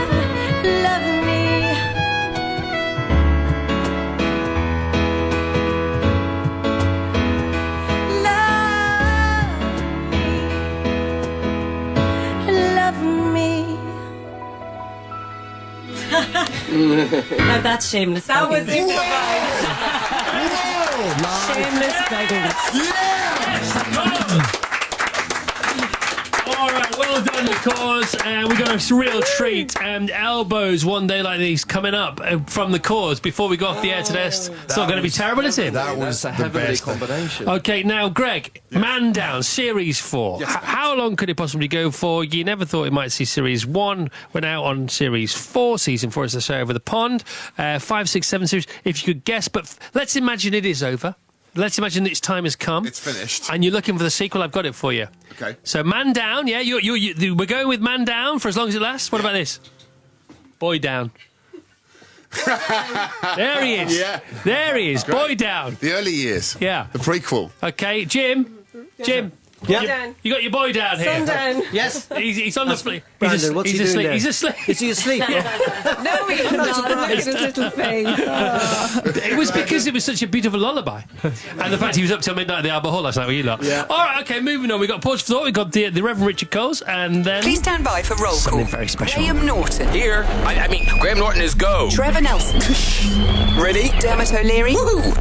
Maverick. Craig Charles. Craig Charles. Craig Charles is go. This completes the roll call. Good luck, everyone. From Saturday Breakfast with Dermot. Good morning, you're listening to BBC Radio 2. Through the best in guests with Graham and Zoe. I was dancing in my PJs at midnight last night, going through all the tunes. Hopefully they're going to put you in a lovely, happy mood. To the perfect feel-good music with Trevor and Craig. Oh, you want some fun, do you? Yeah, some soul. Craig does talk like that, doesn't he? Sound effects. With our stellar crew on board, your weekends are in safe hands. The weekend has landed. Saturdays from 8 on BBC Radio 2. Good morning, Reverend Richard Coles. Morning, Mr. Chris Evans. It wasn't the same without you. Well, it's it very wasn't nice the same. It was a little bit flat. I mean, you know, it was a little bit less flat-footed. I'm not quite sure. Well, yes, I think the dance standard has definitely improved. But it's odd, I kind of miss the spray tan most of all. Do you? Yeah. Well, we can fix that for you, can't we? Well, Gemma from the spray tan team says I need super dark with Venetian overtones to bring out the violet of my skin. Dear Santa. Dear Santa. That's all where right. I'm going to go. Okay, Jim? Yes, sir. Shut up a minute, will you? We've got a reverend in the house. And he's about to deliver his pause for thought. They got banging away like some kind of desperate one-man band in the corner. He can't stop playing. He can't stop. Jim, just leave music alone for a second, will you? I have to tune my guitar. No, you don't. You've got to listen to the wisdom of the reverend. Off you go. I have this fight with my organist every Sunday, really. Now I think of myself as the kind of passenger who likes to talk to taxi drivers. Not always. Sometimes the demands of social media require my whole attention. But more often than not, I'm happy to engage in conversation. Once, in an unusual reversal of roles, a driver politely asked me if I would please stop talking. Not so the other night, when I was being driven home late along the M1. I was in a dog collar and my driver was wearing a taqiyya, a skull cap, and clocking each other's religious affiliations, Christianity and Islam. We talked shop. This happens quite often. I've talked tabernacles with a rabbi between King's Cross and Newcastle and discussed Diwali with a Sikh while being processed at airport security. Happy Diwali yesterday, by the way. I always enjoy these conversations because they give detail and personality to discussions which are often rather abstract and theoretical. And so it was with the driver. By junction 9, we got on to conversion, and I told him my story of finding my way to faith after the turbulence of my 20s. Me too, he said. He was of North African heritage, but grew up in Britain, and in his 20s lapsed from the faith of his ancestors and lived a colourful life. Sex and drugs and rock and roll, like me? I asked. Not quite, but near enough. I live pretty much like any other lad in a big city in 80s Britain, he said. So what happened? I just became aware of the dawn, of birdsong, of different light and air and sounds and the feel of things at different times of the day, he said. And suddenly I wanted to pray. So I started to, 5 times every day, and going to the mosque. And that was that. And he offered me a luscious date from a paper bag. They're from Jerusalem, he said. Oh, do you have a connection to Jerusalem, I asked. Reverend, what a question, he said. We all have a connection to Jerusalem. I often wish the doom-laden, disaster movie discourse of the clash of civilizations would admit more of this, that one faith encounters another in common history, shared experience, shared dates. Peace be with you. Yeah.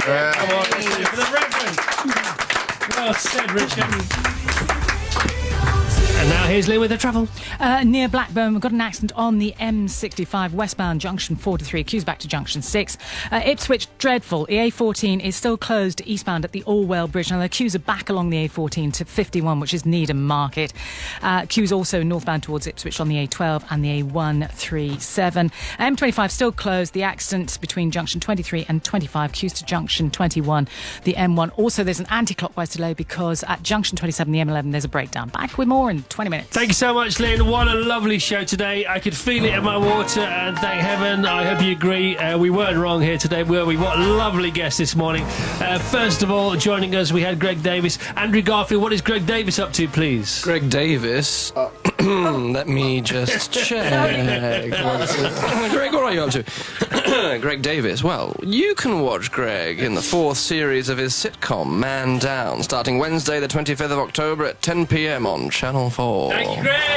That was the voice of Andrew Garfield. Gerard Butler, what is Andrew Garfield up to, please? Well, Andrew's new film, Breathe, which is a whaler, is released next Friday, the 27th of October. Thank you very much, Andrew. That was the voice of Gerard Butler. So, Greg, what is Gerard up to, please? Gerard's big blockbuster, Geostorm, hits cinemas today. Yeah, okay. Today. Thank you very much indeed. Well done, Gerard. Thanks for being here. Andrew, the cause can't read out the course. Will you do that one as well? Okay, Sure, thank you. Andrew absolutely, Garfield, yeah. what are the cause up to? The Cause, the beautiful Cause that have woken us up with their dulcet tones this morning. Their 7th studio album, Jupiter Calling, is out on Friday the 10th of November, and gosh darn it, we're blessed. Yeah, we are blessed. Okay, thank you all. Thank you, Gerard, for being here. Andrew, thanks for being here. Greg, thanks for being here. Thank you, gang, for being here. Thank you, Al. Okay, thank you, Brandon. Brandon, you can wake up now. Show's nearly over. All right, now, what a treat you're going to play us out. Big round of applause for the Cause. We're ready. And now, enjoy One Day Like This.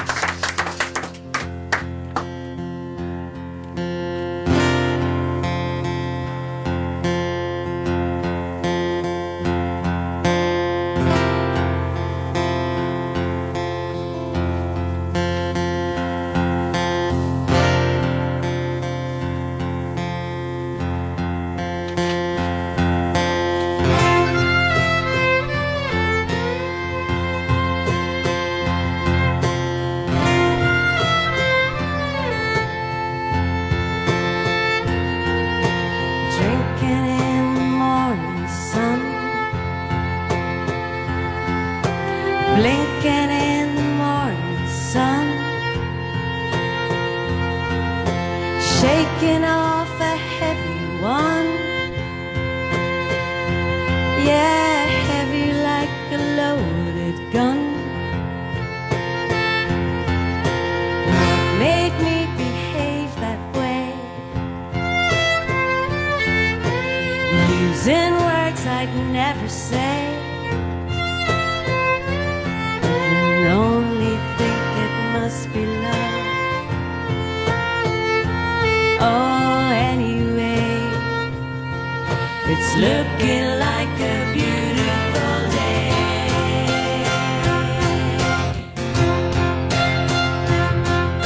Someone tell me how I feel. Silly, wrong, but vivid, right. Kiss me like a final meal. Yeah, kiss me like we died tonight. 'Cause holy cow, I love your eyes. And only now I see the light. Yeah, lying with you half awake. Oh, anyway, it's looking like a beautiful day.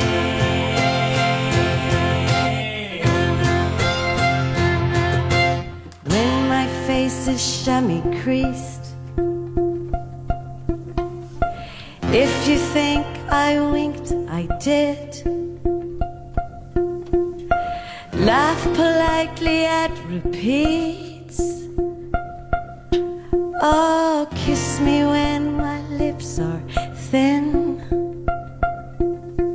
'Cause holy cow, I love your eyes.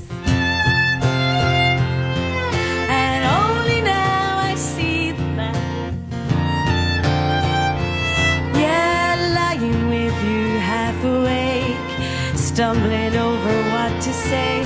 Well, anyway, it's looking like a beautiful day.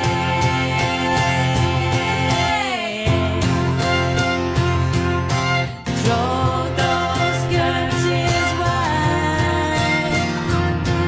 One day like this, the year will see me right for life.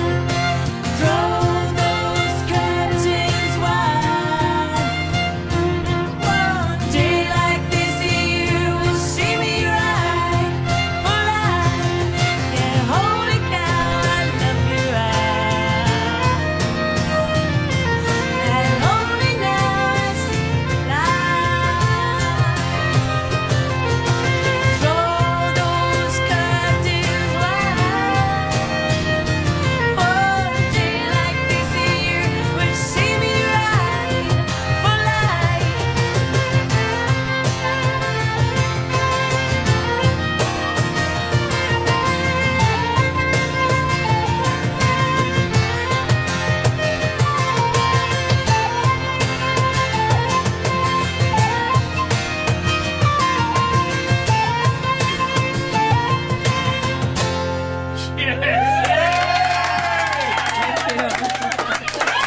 I forgot to ask, you are playing Carfest next year, aren't you? Pardon? The answer's yes. What did you say? Just say yes. Just say yes. Yes, Thank yes, you. yes. Okay, it's on tape. All right, here's Ken now. Hiya.